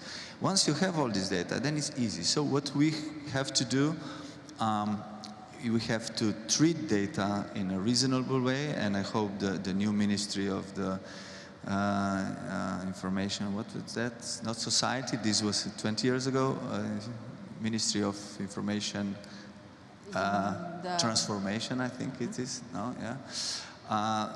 We had this 20 years ago, then we neglected this, and then we are bringing it back to life. So I hope this ministry will do some big steps towards this. And, you know, data is not owned by a governmental officer who is holding this, but it's for the people. And we have to do something. We have to transform raw data into the valuable information for the people. This is important. And blockchain comes here as a valuable technology. Yeah. Yes, I just wanted to ask Jan and Tomasz to maybe contribute here in this area, because yes, the problem with data is when it's not anonymized, when we can link it to the person. And is the blockchain technology actually a solution to this? And should we maybe implement more such of solutions into the data itself? Well, it is and it is not. So basically, whatever is stored on a blockchain, it's actually there forever. So we need to be very careful of what we store on the blockchain, and we need to decouple the personal data from the blockchain, the data that are stored in the blockchain. This was already treated in the EPSI project, and basically there are solutions arising, and we are working on that. We took care about this part when we were working on the Tourism 4.0 project. And basically the solution that we use, that it's built on ACE block, this is what Netis provided us as a supplier. It's tackling this problem, and basically it's solving it.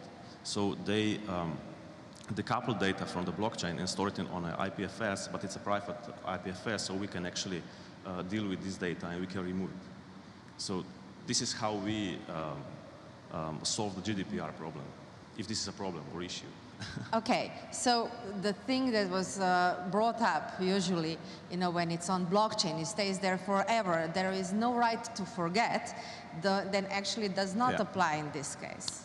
Yeah, exactly. So we need to make sure that personal data it's not stored directly on a blockchain in a way that actually you can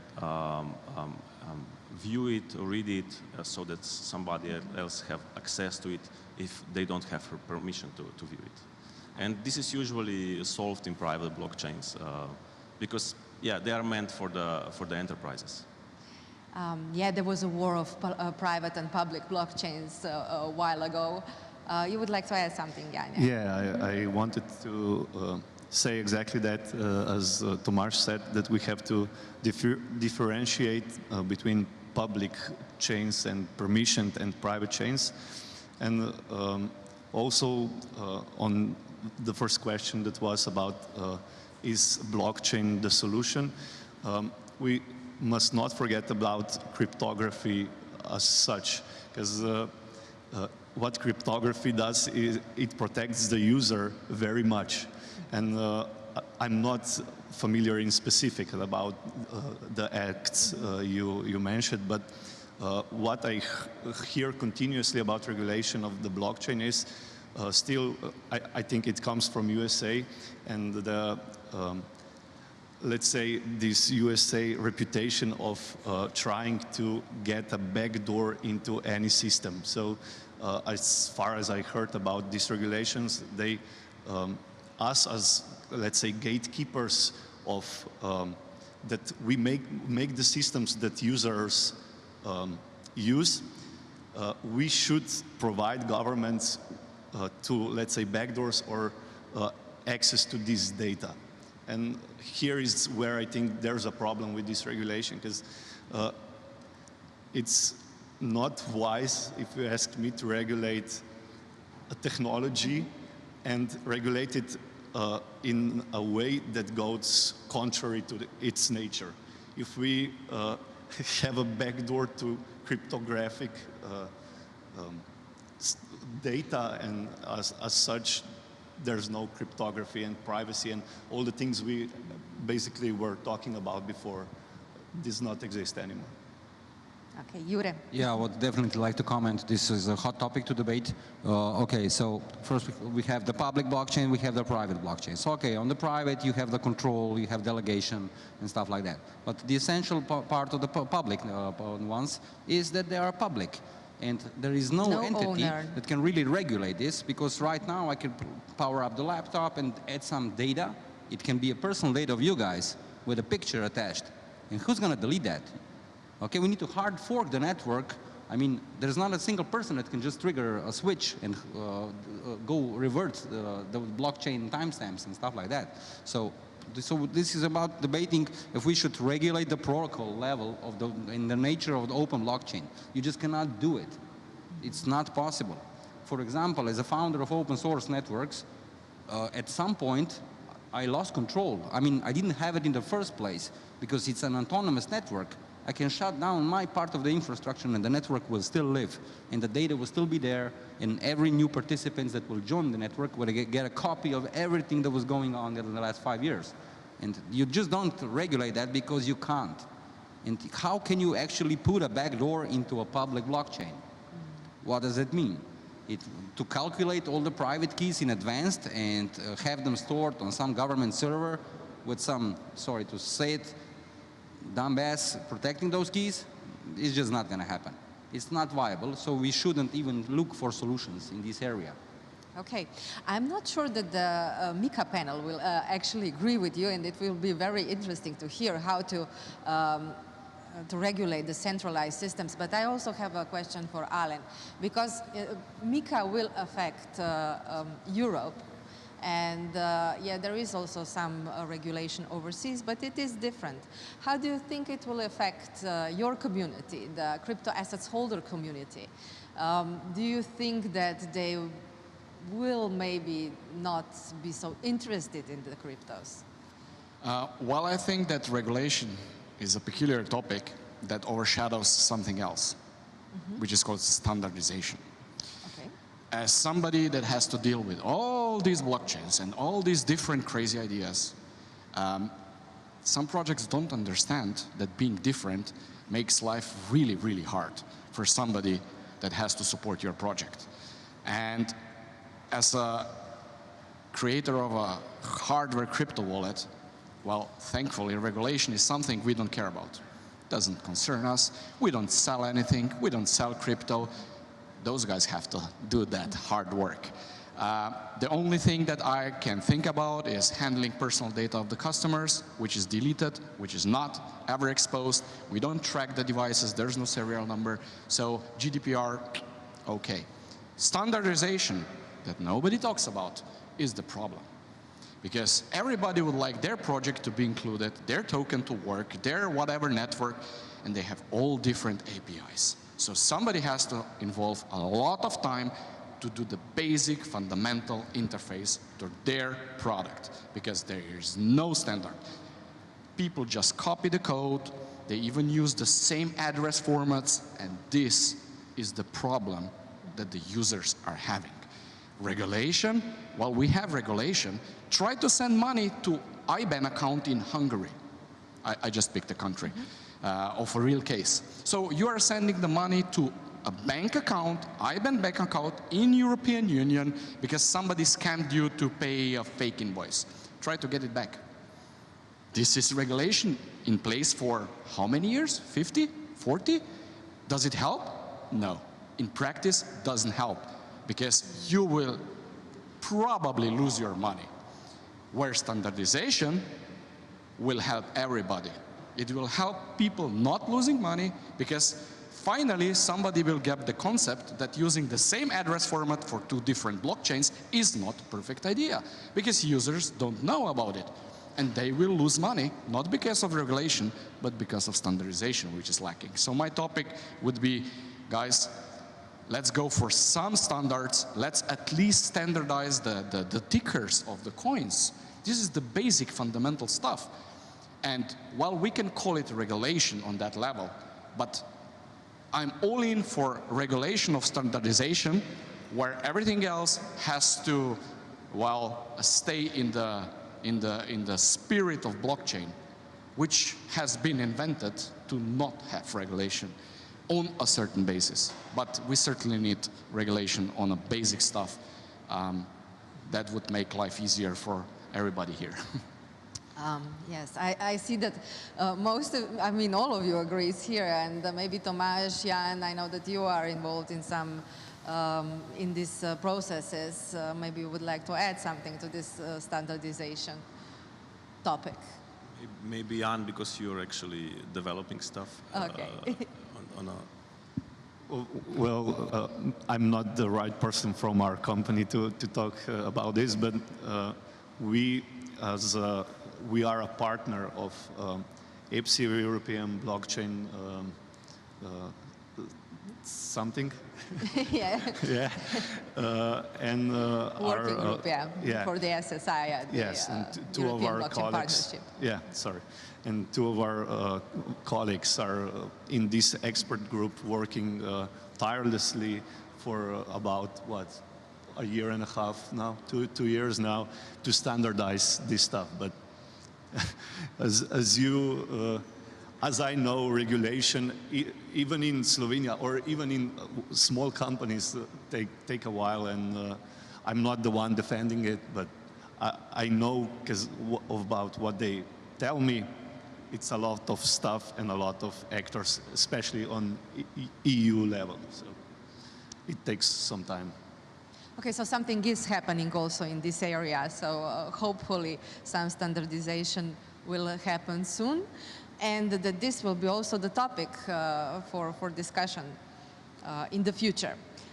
What I would like to also address is the readiness of the industry to implement various blockchain solutions, as in Slovenia, and of course we'll go broader, also in the European Union and overseas.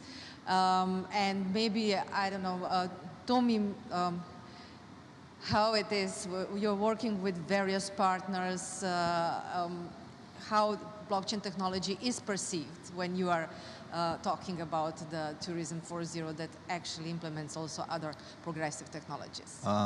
Well, in tourism, it's still a green field. So, yeah, there were some tries. There were some projects on this, but on a TRL level, I think up to 6. I'm not researching every day and following all the solutions around the world. There should be something, but the need is there. The need is there. As I mentioned, the crypto voucher or collaboration impact token, it's not the brand of the solution, but it's a movement, let's say, how to award a good behavior of a tourist in a macro way, so where to go in a globe or where to go within a country, or in a micro level, so how this particular guest, tourist, behaves in a hotel. So you can give these rewards in a crypto way, instead of giving him or her euros, you give these vouchers, and it could be spent also around the hotel in a neighboring, I don't know, restaurant or rafting. So this means collaboration. And the destination which will find a way to use this in a proper way will really foster the collaboration using a blockchain.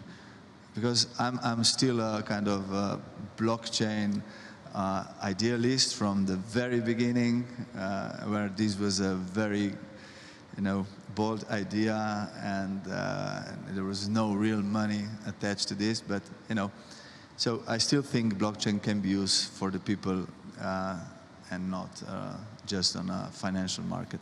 Yeah. Okay, just one sub question, because in 2017 we were explaining blockchain with all the hashes and nodes and consensus and everything else, consensus. The end user actually, will he or she know that this is blockchain powered? I mean, who really knows how our mobile devices works, right? True. I've done some studies. I mean, I have a degree from the Faculty of Electronics, and I don't have a clue how this works. I mean, to be honest, in theory, yeah, I can imagine, but you know, it is a lot of things we are using every day without knowing. And even you don't have to say it, it is a blockchain. I think in a couple of years we are going to use blockchain without naming it blockchain. So yeah, it's a technology, it's here, let's use it in a proper way for the people. Okay. Tomasz, you're working a lot with the companies, you're B2B. So how is with the industry, with the traditional industry and the openness for blockchain solutions? Well, they're curious. There are pilots going on. It's a green field, I must say. So basically, all of the companies that are trying to use blockchain, it's let's try and let's do a pilot. We are still in that phase, which is okay. We are trying to prove the technology. Maybe the payment sector is the one that it's the more advanced. But for example, there were a demo pilot in Slovenia, and we were working with different companies. One is tourism, but there were industry, for example, and there are applications for blockchain that are very. I must say that blockchain is a good fit, but of course you need to find the use case that is correct, and then actually all the participant is believing into this, that blockchain will bring some additional value to the project. So yeah, we are still early, but the things are moving in the correct way. Maybe, Jan, because you're in the similar field, also B2B, how do you see? Is the traditional industry ready? How is in Slovenia? Maybe if you can talk a little bit more about that. Yeah, we as a technology provider, we are always waiting for a company to have, let's say that we can find use cases in almost any vertical. And we as a technology provider, we think we will solve something for the customers. But at the end of the day, the other businesses that come to us to have their own use case, believe in it. And I think what the problem is, for example, logistics vertical. You could apply blockchain very well for basically any logistic. But in logistics, there are so many, other parts in this chain, logistic chain. And so even if the biggest one goes and says, okay, let's do this, it will take a lot of time for small parts to pick up the technology. So I think we're early. As Tomasz said, the biggest players know that it's coming, so they're working on pilots, and we'll see what the future brings. The finance I saved for last. So, Alan, how is in your vertical? Are there, of course, crypto users are growing, and crypto holders also. But how do you see the future? Well, I hope the times of forcing blockchain on ice cream are past us. So that's the first thing, I hope. That was an actual use case, yeah. The second thing is there's still confusion of blockchain and crypto because the physical user they're just confused. So for them, everything is either crypto or blockchain, doesn't matter. And we have to differentiate between the two. So governments take a land register made for blockchain. I mean, land register is blockchain on paper. Sometimes some shady things happened in between. We know about that. You know what happened when, some other army leaves and some other army stays, and somebody just claims the land. Wouldn't happen with blockchain. It happened with paper because you can erase something from paper. So you have many, many cases where governments or big enterprises have a need of not erasable.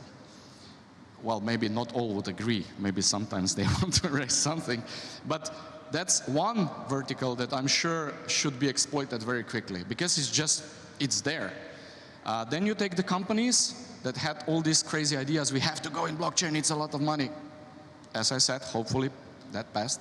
So there are a lot of projects that those guys are doing that make sense on blockchain and for sure will go on. But right now, it's time of crypto and the end user. I mean, as mass adoption. And this is the first contact of users with the blockchain through crypto, sadly. Why? Because they are getting burned. So their first contact with blockchain is, this is difficult, I have to be very careful, each mistake costs a lot of money, and I probably don't know what I'm doing. And we have to really differentiate that in the mind of the people, that if the government will say, we are using blockchain for the land register, this is not bad, this is good.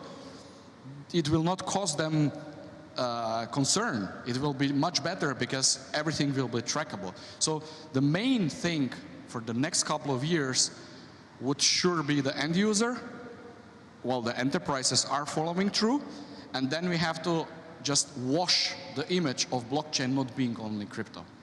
And then, you know, internet in 2000, in year 99 maybe, everybody was like, I don't need a web page, that's stupid. That's some stuff that will die in 5 years. I think we are not even there with blockchain. So things are going to the right direction, and hopefully in 10 years' time, we will not have to mention blockchain, as you said, because it will be obvious. It's like everybody says COVID-19. Why do you say 19? Everybody knows what you mean. So, you know, just I hope blockchain will be something that will not even have to be mentioned anymore, because it will be a term that everybody knows. Yes, because that actually happened with emails or some similar protocols. We don't know what it works on. We just use it, and it works more or less perfectly. Yeah, good point. Jure, maybe I will give him the microphone. Maybe just a comment about, because you're also an owner of several tokens, as you mentioned before. Coins. Yeah, coins. I'm so sorry. Okay. And you are also an ex-president of the Bitcoin Association here in Slovenia.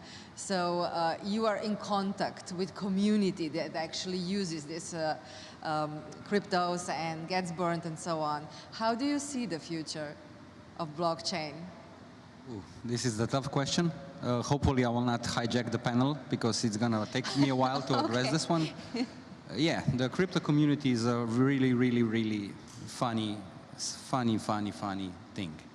On the one hand, we go back 5 years, we were a bunch of geeks, IT guys, experimenting with innovating technologies. Ooh, everybody was like quick learning curve, set up a wallet, set up that, no problem, protect the keys.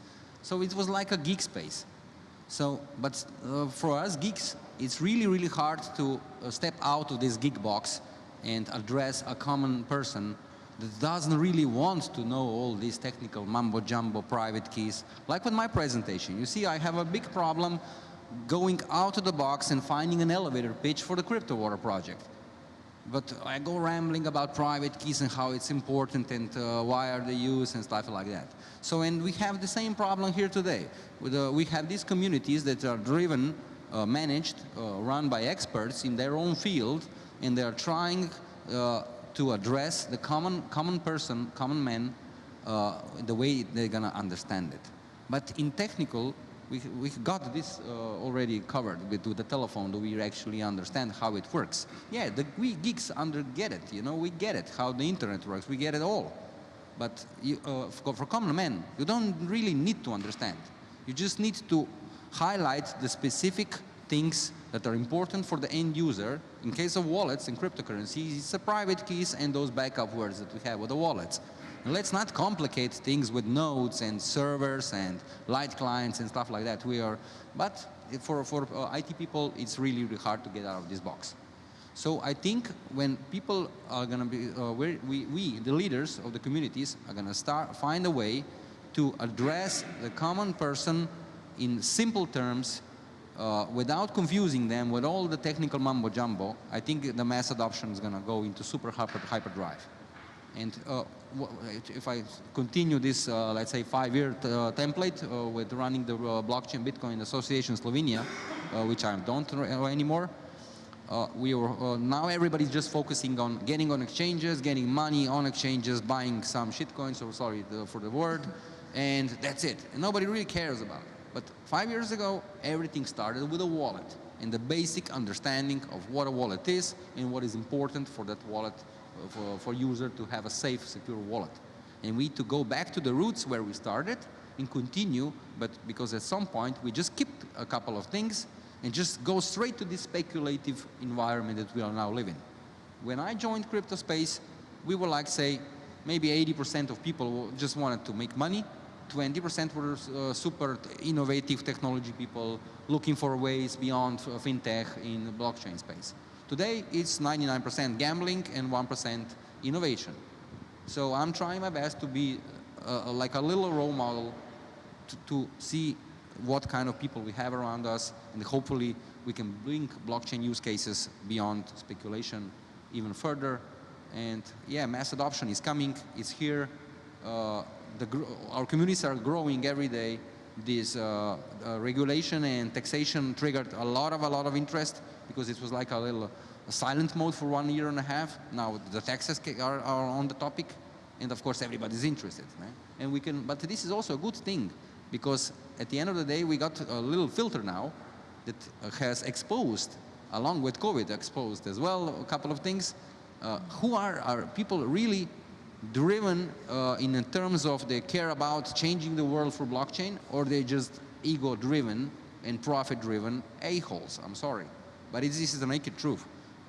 So yeah, if we need to go back to the roots and finish with when we jump to the next level, and mass adoption will come. Okay. And yeah, blockchain will be a part of our lives daily basis, and most people will not really know.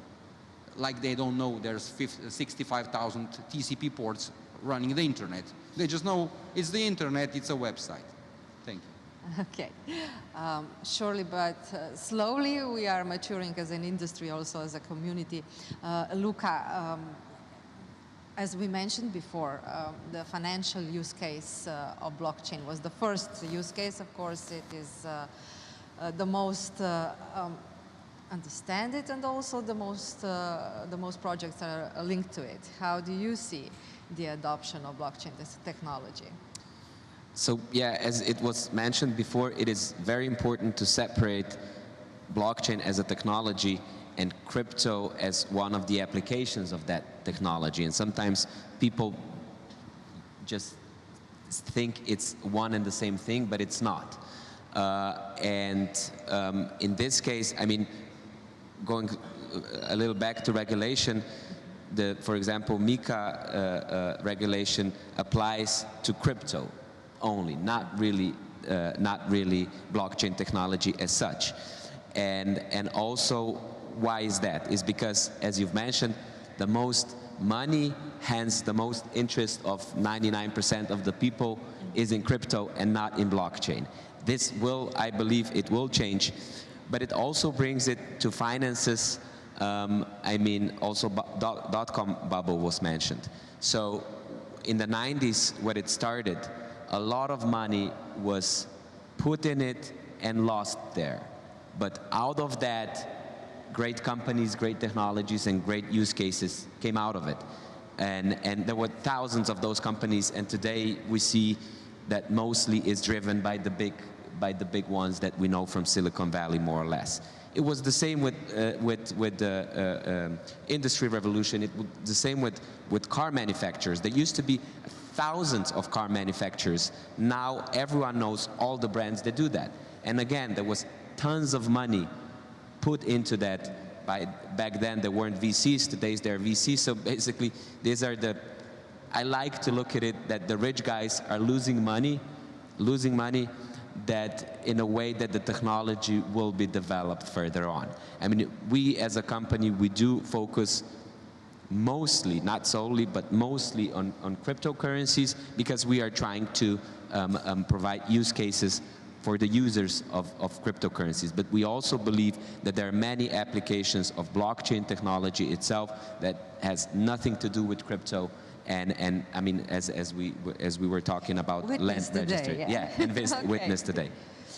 Yes, one other topic that I would like to address is the ecosystem in Europe, in Slovenia also. How do you see this? Is there enough support? You are all Slovenian-based companies. So is the ecosystem here supportive? Do we need, I don't know, more developers? I don't know, better education? Do we need more accelerators? Do we need to bring more VCs? The next also panel will be talking about financing, and I will address this too. But what do we need? Because I also heard that from, of course, from our friends overseas, that Europe is beginning to be a museum, that nothing really actually here technologically advanced won't happen, that all the things will be more or less concentrated in the Pacific or in the USA, Silicon Valley. What are your thoughts about that? Maybe, Luca, you have the microphone, so Okay. let's begin. And you have partners from overseas. You also announced partnership with Binance. You're connected with Roger Ver, Bitcoin.com, and so on. So what is your point of view? Well, as an ecosystem in Slovenia, I think it's, I mean, based on the history, the short history, it's not that long, but based on the history, we were lucky to have a lot of geeks, as Jure mentioned, is that the ones that were driving this whole thing. And what happened in Slovenia, that's my opinion, is that there was a lot of knowledge concentrated here that was able to provide so many companies coming out of this just because there were these geeks that understood the technology and were coming up with the use cases, what that can be done. The environment itself, it's not bad. So again, if we're talking about governmental support and you know, the infrastructure that is provided, it's not perfect, and it's not perfect anywhere. But it's good enough, especially in terms that the government is not blocking or just putting any kind of obstacles in companies' development. I mean, we've seen it in China. You've mentioned Binance that we partnered up recently. I mean, the guys basically cannot do their work in China where they're from. CZ, the CEO, is more or less banned from the country. You know, you don't see things like that happening here. I'm not saying that this is the minimum. I mean, this is something that should not happen at all. The environment obviously could be better. Is there something more that we need? Finances, again, are very much welcome. We are still at the stage where there needs to be tons of money thrown into this so the industry as a whole can advance. But I mean, yeah, the environment is okay, can be better. I'm not the smartest person here that, you know, can give you the recipe what is there to be needed. Finances, knowledge is there, but, you know, just a supportive environment on many levels that can help the technology to develop here as well. Yeah, Slovenia positioned as a country where there is a lot of blockchain talent there. Would you agree, Jure? Yeah, I think we have a lot of talent. I just don't think we have enough. I think we need FERI build another wing completely for modern programming languages, related or not to blockchain directly. So, but we need it yesterday. So the foundation stone should be put yesterday up, and construction should be start today already. Because in the world, the digital world, when we have a handful of people developing solutions for the digital age, while we have a mass of users that are going to be using that, it's just not going to cut it. You know, we need to work hard on bringing programming and developing educational systems into elementary school, if you ask me. So if it was up to me, I would put in a 6th grade. We already have optional programming, but now we have basics computers. My son is in 3rd grade now. He has once a week computers crash. I'm sure that they're not programming anything, but why the hell not? That's a young brain. You need to address that young brain in early stages, not when they're old enough and stuff like that. So education is really, really important. But then we can come back to another problem. Somebody's going to have to teach that. And here we have a huge, huge problem. We have a global, not just Slovenia, shortage of IT security specialists, programmers, security solutions provider, anything related to IT infrastructure. Okay, my friend is sitting over there and he's like a hardcore geek. And if the day would have 48 hours, he will still never finish his daily work, like me, for example. When I leave this space now, I'm gonna have a ton of work to do and hopefully find some afternoon for the family. But we are just a handful of people trying to hold all these things together. And yeah, the government should start acting up, starting with building places for these learning facilities and incentivizing existing people, existing knowledge to participate in teaching new talents so they can take over the world, so to speak. Because we all have businesses to run, families to feed, and we just can't choose being like an open source educator versus feeding our own family and having work to do and pay our bills. So, and then I think this was like for years now, oh, can you help with the education? Yeah, and this is coming from same people that are paid to do that, while I'm supposed to come there and preach 8 hours per day and not feed my family and work. It's just not happening. So yeah, the government should step in on a EU level and take the initiative to build infrastructure for learning, teaching, so that we have the skills, skillful people to bring it to the next level. Yes, competencies are an issue, but I must just add a little bit of info because there is a possibility to take a class of computer sciences in 4th grade, so your child will just have to wait another year. And there are several working groups here in Slovenia. One is also with the Slovenian Digital Coalition that are trying to put it in the regular curriculum, so it won't be just to choose it. So we'll see how this will work, and there are a lot of interesting programs also for youngsters. So we're doing something here. We are building those competencies. Thank you, Tanya. To be honest, I stepped out of this a year now to focus on my own project because I was neglecting him. So I'm sure I missed a ton of great stuff that's happening in the background. Thank you. Jan, ecosystem, what would we need? Yeah, from development standpoint and what you asked a few minutes ago, I agree completely with you, so that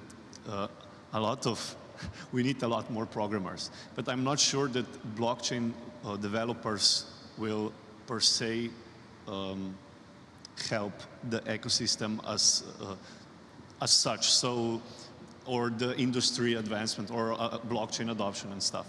Because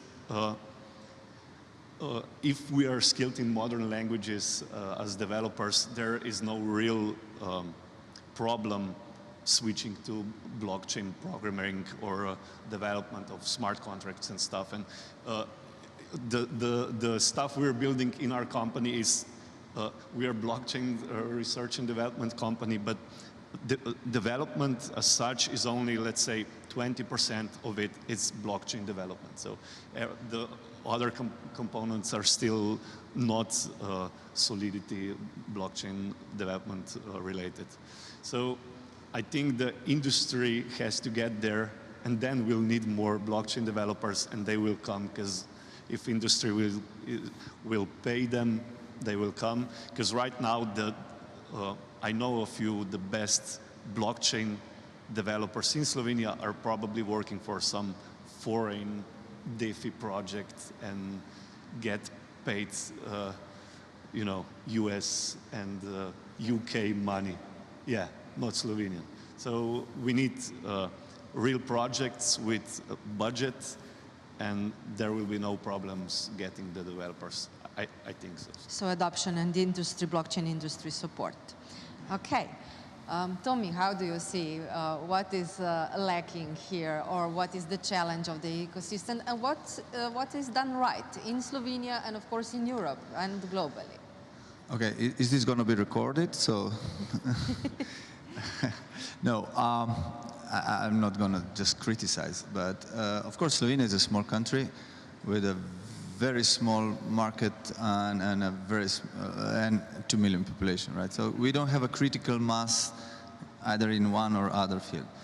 But as such, we can be a great playground, you know?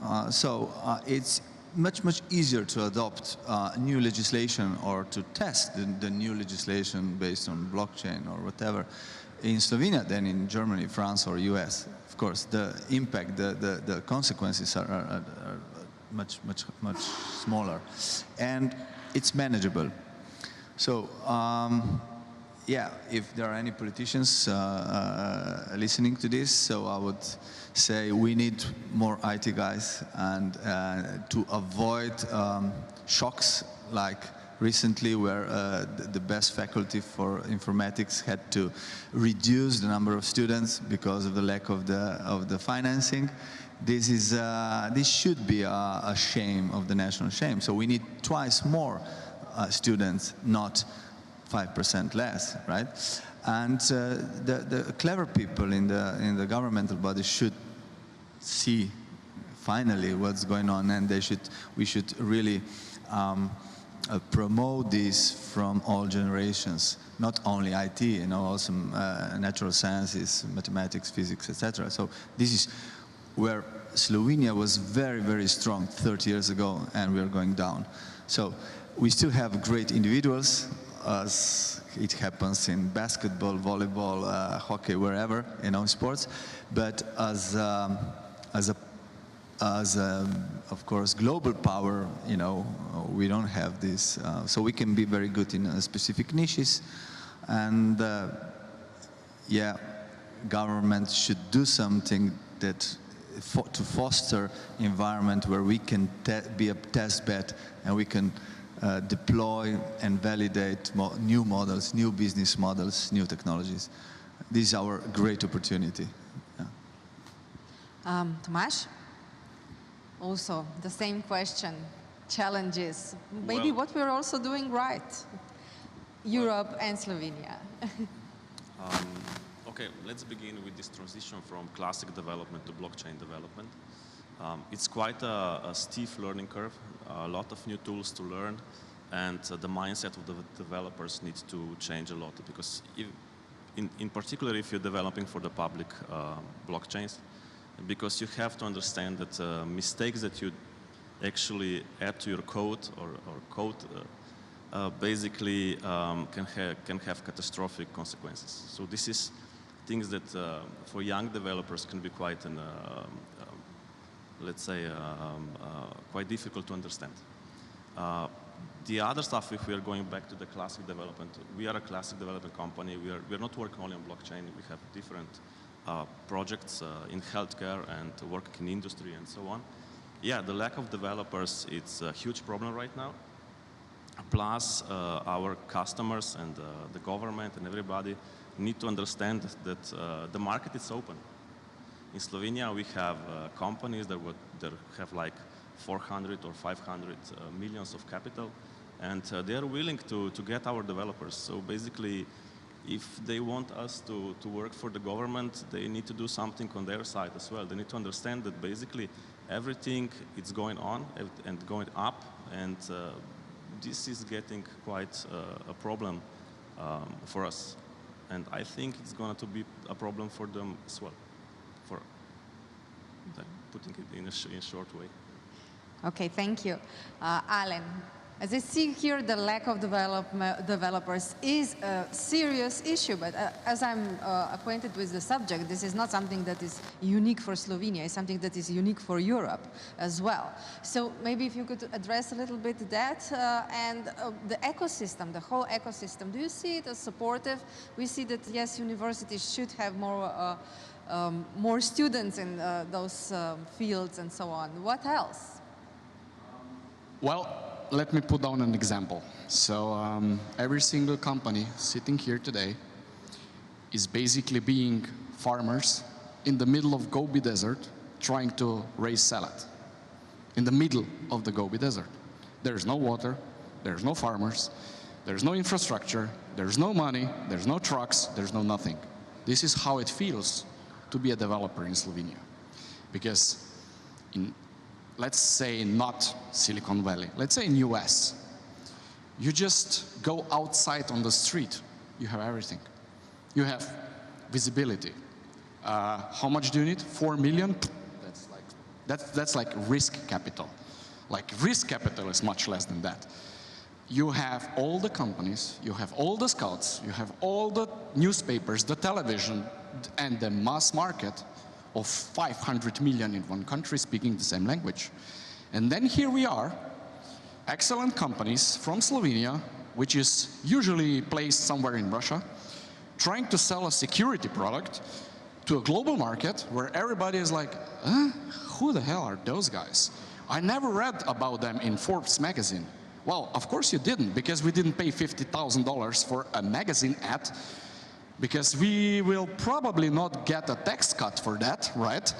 Because if you even look at the research and development funds that can be deducted from the profit at the end of the company, at the end of the year, that's nothing. I mean, guys, you want to be visible.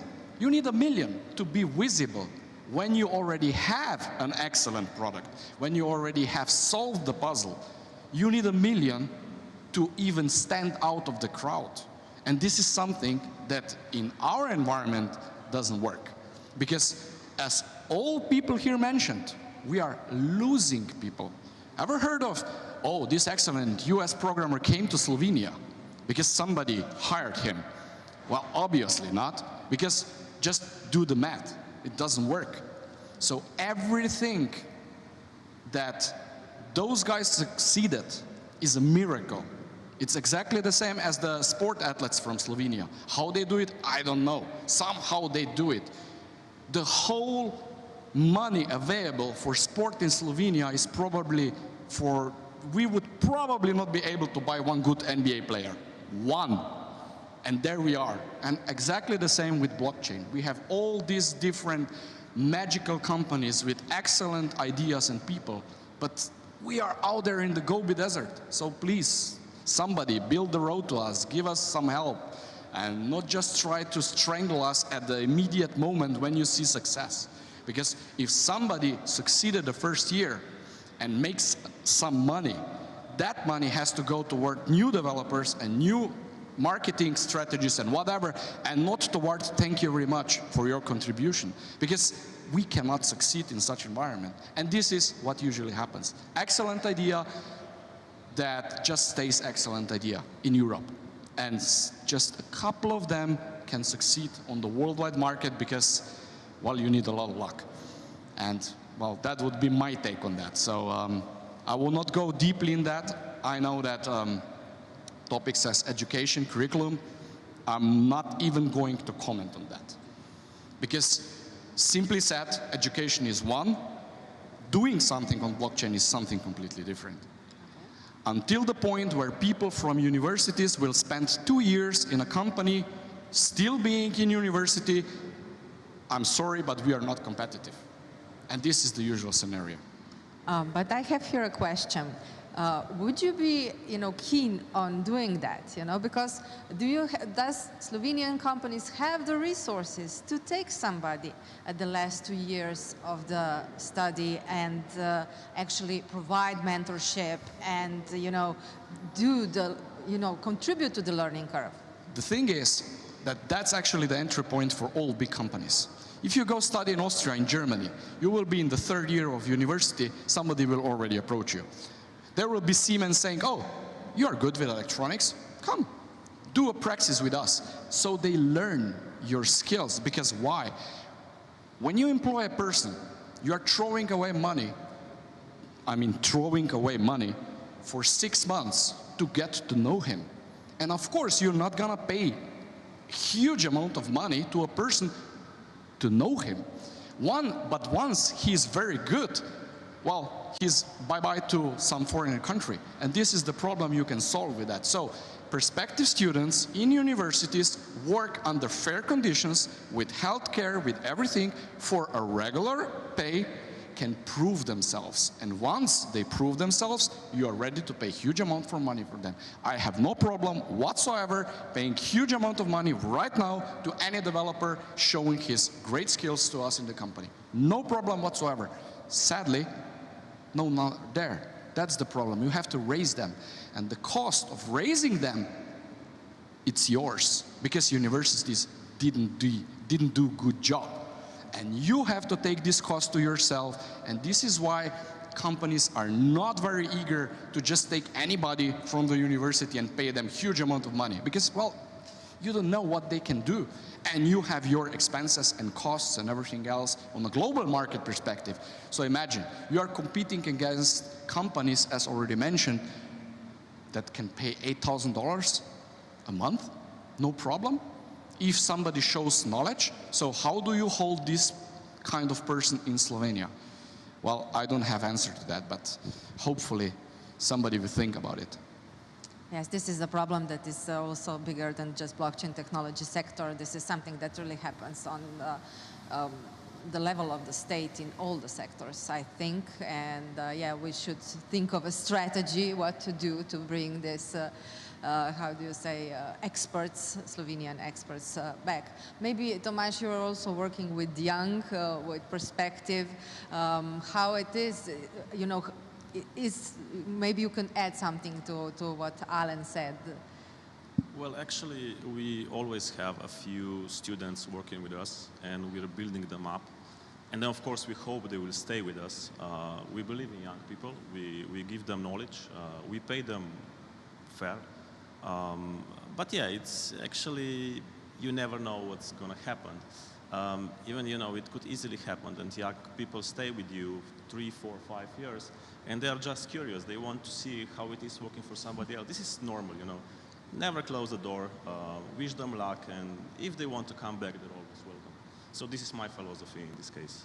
But yeah, so it's difficult to find people on the market.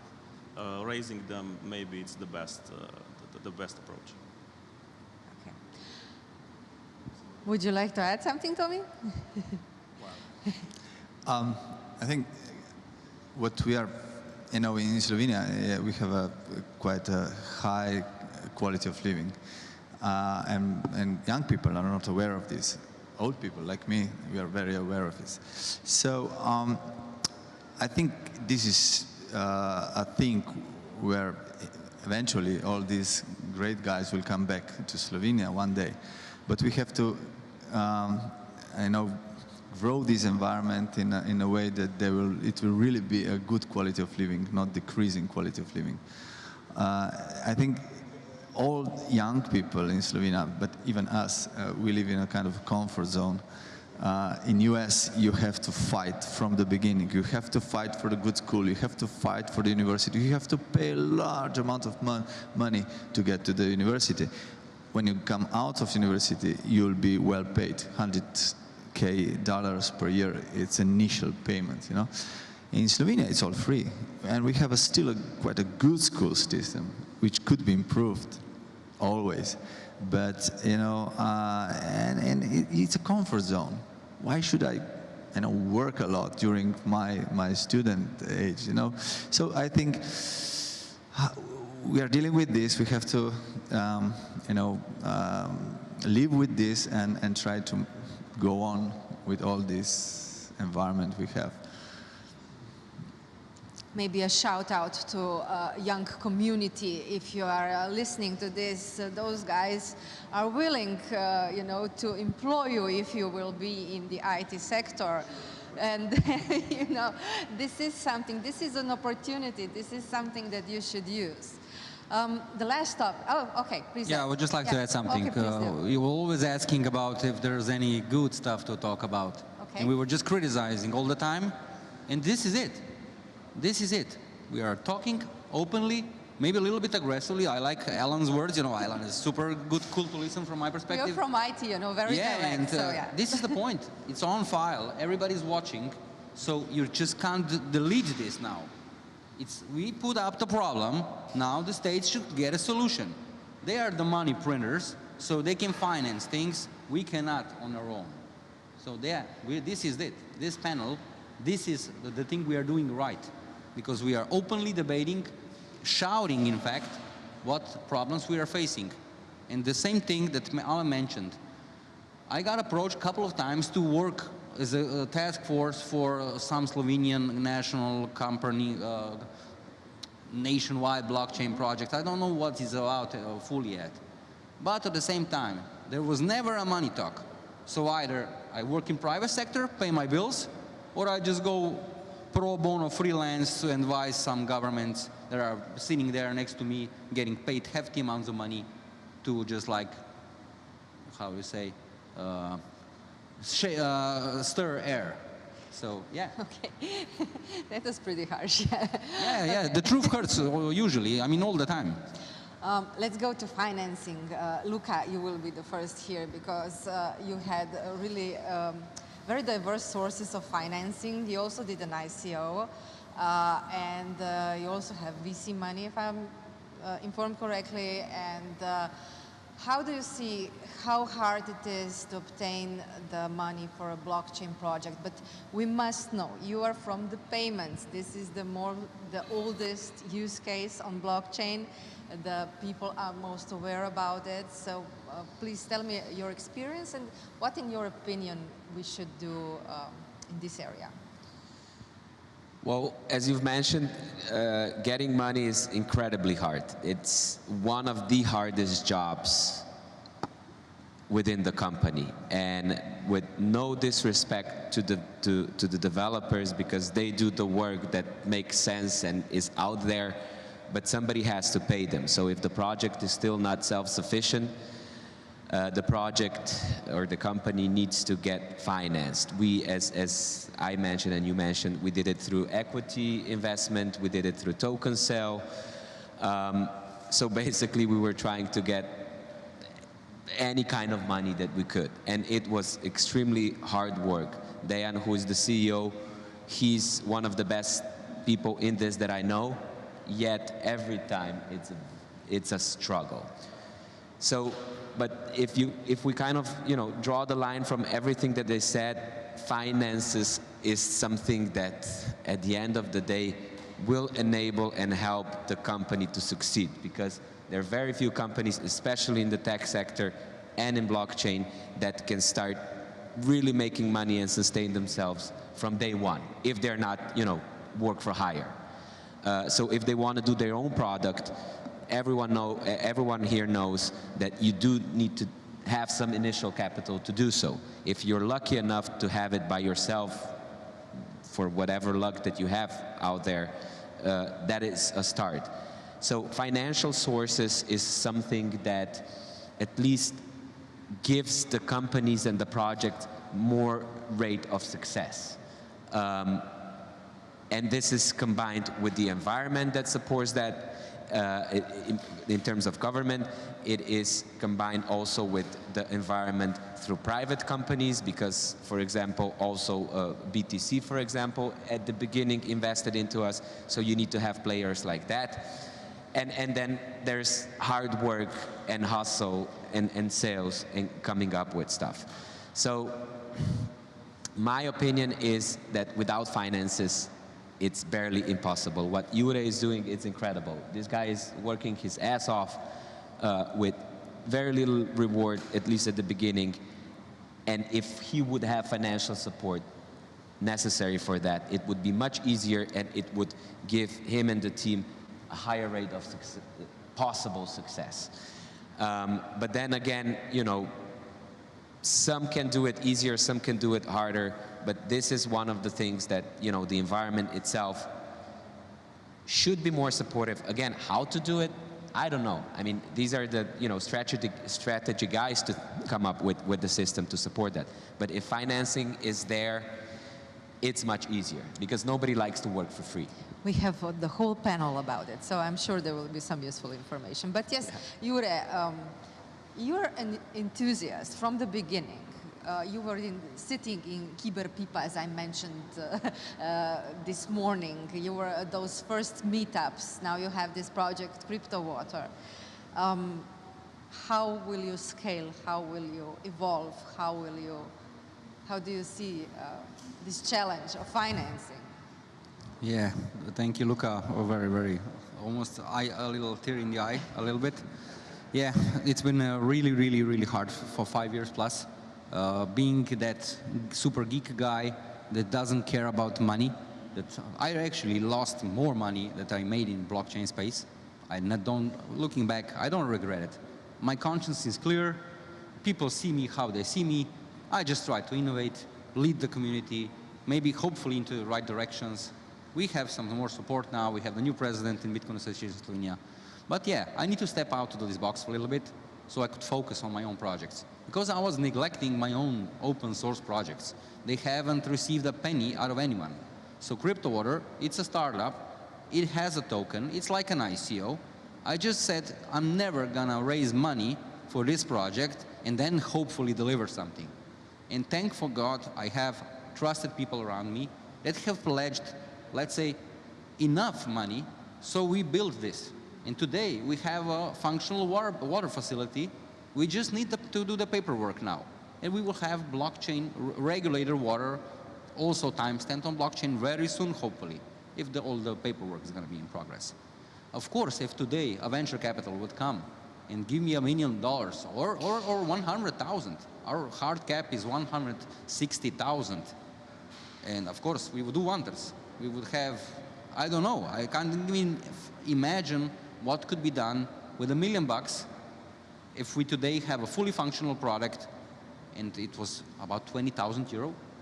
So yeah, financing is necessary, and I finally see now why 2017, 2019 ICOs were raising $30 million to develop an app, because the app didn't cost that much. Penetrating the market, mass adoption, scaling globally, that is really expensive. Not to mention these crypto exchanges. This is like a plague. I get offers to list my token with a free basic listing pairs for $75,000, and I say, well, did you look at our structure of finance? We are raising 160,000 for the entire project, so how am I supposed to pay the listing fee of 75K? So that's why we got listed on some relatively unknown exchanges, but we are there, the market's there, we are moving forward.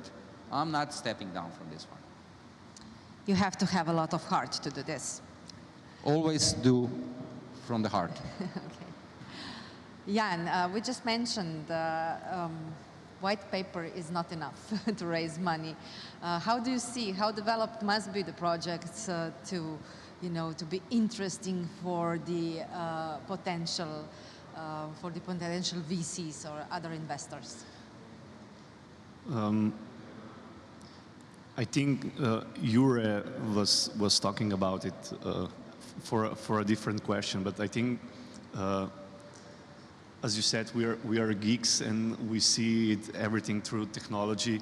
At the end of the day, VC wants to make a profit. So let's take B2C, any B2C startup projects. Well, you have to show some traction and get there and show it to the VC in a way that he can hope of making a profit. And then we have to look at, okay, probably the C part in B2C cares less about the technology, but more about vision and maybe long-term benefits of it and these things. But it has to be useful for him, and then the users will come, and then you'll have traction, and then the VC will want to pay you money. But I know, because I'm working in a startup also, that for us developers it's an extremely tough thing to do, to think like an average user, because we're not, because we're thinking through technology. And we put it on a shelf there, the technology itself, not the basic benefits of it. Tomi, you raised money through very different channels. You're very also experienced in obtaining the grants and tenders on EU level. Also in Slovenia, you are part of Demo Piloti 2. So how do you see, how can you certainly have some opinion and advice for startups, where they can reach that money needed? Well, our initial capital was the very small amount of money which my grandma gave it to me for my birthday. So, and this is the only initial capital ever in Arctur company. So what we are good in, it's in research projects co-financed by EU. Why this is good? The trick, it has nothing to do with VC in US, but it's good because in this you can finance basic research, a good research, you know, and then you minimize the risk of investing large amount of money to do something. And the thing which is very good, you work with top guys from EU, top university, top researchers. And the third thing which is very good, that we are one of the few companies usually in the consortia.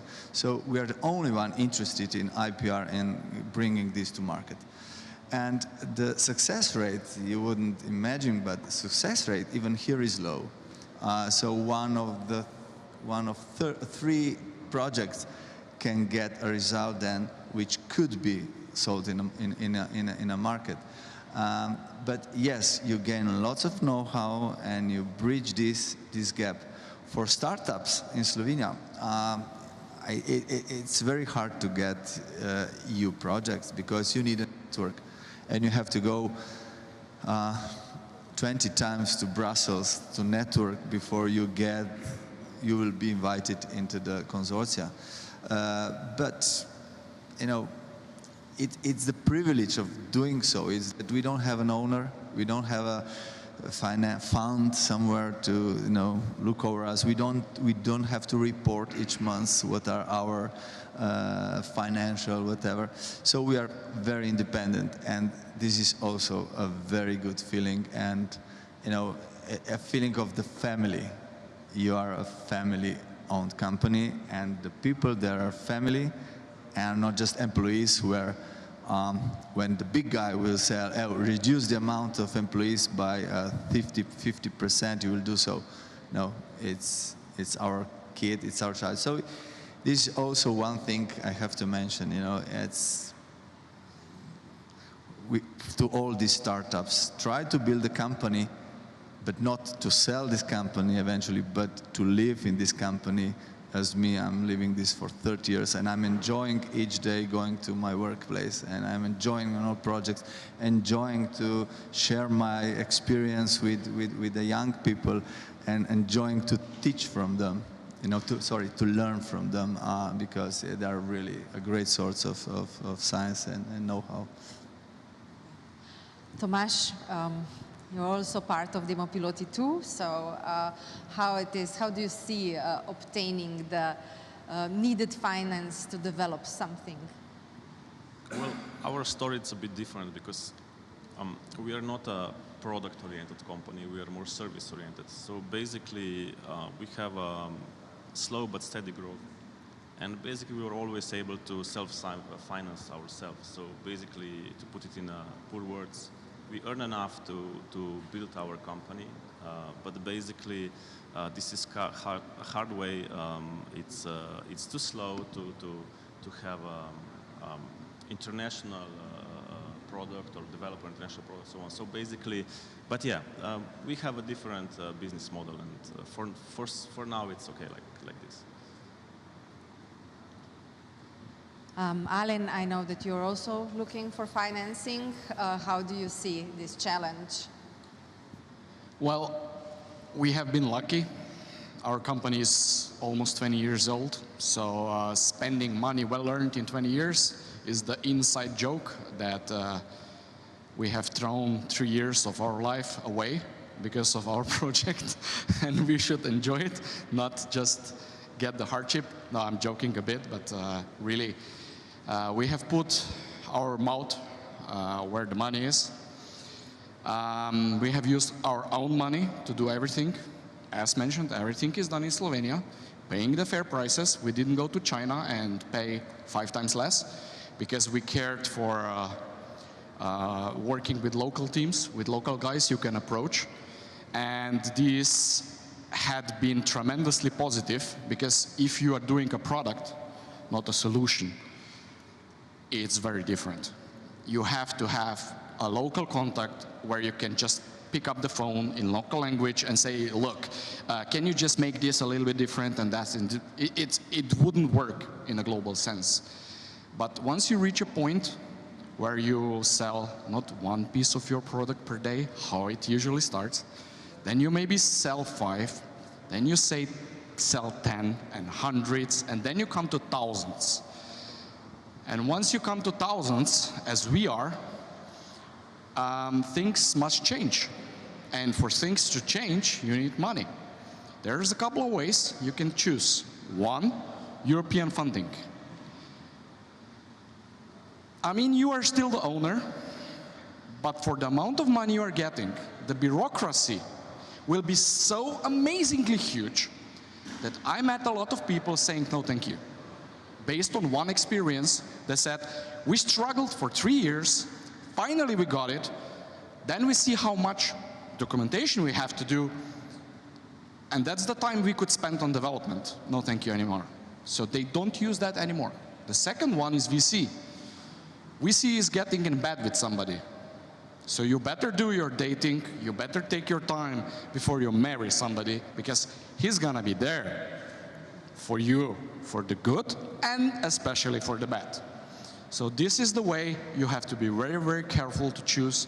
And before we will do something as accepting somebody in our company or in our story, once you succeed, everybody wants to be with you, we will be very careful, because money is not everything inside of the company. We have had great examples in history.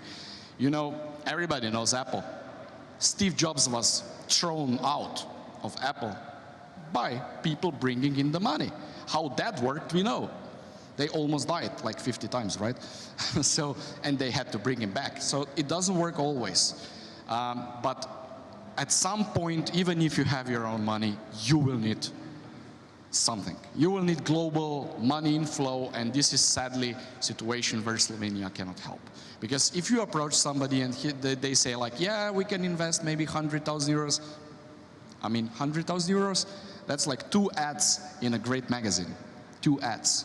I should give you part of my company working our ass off for the last 5 years for 2 ads? No, thank you. I mean, just get realistic, and we all know how much you can get in a proper VC environment from just a white paper. So just a white paper, 4 million. You have a real product used by customers, real turnover, real people, and you struggle for getting 100,000? Something doesn't add up here. And this is the Gobi situation we are in. Okay, now it is time for the final question that I announced before. The future of blockchain technology, you can all answer from your own stance, from the stance of your products, of course. So Alan, how do you see the future of blockchain technology? What will happen in this industry in 3 to 5 years? I would bet on a lot of standardization happening, because hopefully that will come in the heads. A lot of companies dying. A lot of very famous companies today will be not remembered anymore in 5 years, and we will just follow through what happened with the internet. So everything bad will actually be good at the end. Hopefully we will all still be good on our tracks. Maybe some of us know. But it will be for the greater good, and blockchain is there to stay for sure. What will happen with crypto, that's some other topic, but blockchain is here for good. Tomasz, what will happen in 3 to 5 years? Well, I don't have a crystal ball, but let's say that the future is bright. And I think there is a lot of work to do for us, but new projects are coming, and the blockchain technology will evolve. let's see what will happen with this private and public chains. So what the enterprises will pick, and we'll see. I really hope that the blockchain in the next 5 years will do a big step towards the user friendliness and cheap transactions in favor to the people. I mean, people should use it in many ways, not just as a cryptocurrency, of course. And I hope this will happen, and I hope that the governments will not put any more obstacles on this way. Yeah. Jan, as a developer, how do you see blockchain technology? Let's say slow but inevitable. So Here to stay. Here to stay long term, but we're not there yet. Just in short. Ooh, now it's my turn. Our crypto I'm going to try to anarchist. balance the good and the bad. Yeah, what I want to see happening is the regulators kill off all the scams, jail all the scammers, frauds, so we can have honest projects, move forward, get funding, and the blockchain shines again. What else I see? The public blockchain is just gonna keep on moving, hashing away. It doesn't really matter if you cut off the crypto. The kitna will keep moving forward, so to speak in Slovenian. And yeah, hopefully, this is a personal, I already mentioned it 2 days ago, hopefully we will have the opportunity to transform our crowdfunding tokens into potentially a digital share and start giving up dividends if, of course, the startup will not, doesn't fail in the meanwhile. Yeah, I see a lot of changes. Blockchain is here to stay. User-friendly is coming.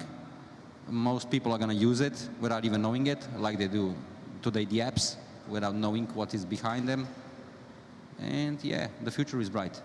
And let's just keep our hearts in the right places, and let's meet on a more regular basis and have this kind of conversation, because there are many ears and eyes watching this, even if it's going to be a recap of a YouTube video. Thank you. Luca. As everyone is saying, blockchain technology is here to stay. Probably in 3 to 5 years, it will still not get to the level where people are not aware of the technology itself and are using it. But I think in the next 3 to 5 years, there will be more and more, slowly but surely, use cases of the use of technology. And in terms of crypto, my personal belief is also that it's here to stay. They've said many times that it will be gone. It's still not, and I'm very positive it is here to stay. Hopefully, it will also get better user applications as it has right now. Thank you all. Thank you for your thoughts, for your presentations. Thank you for being here today. And yes, the future is bright.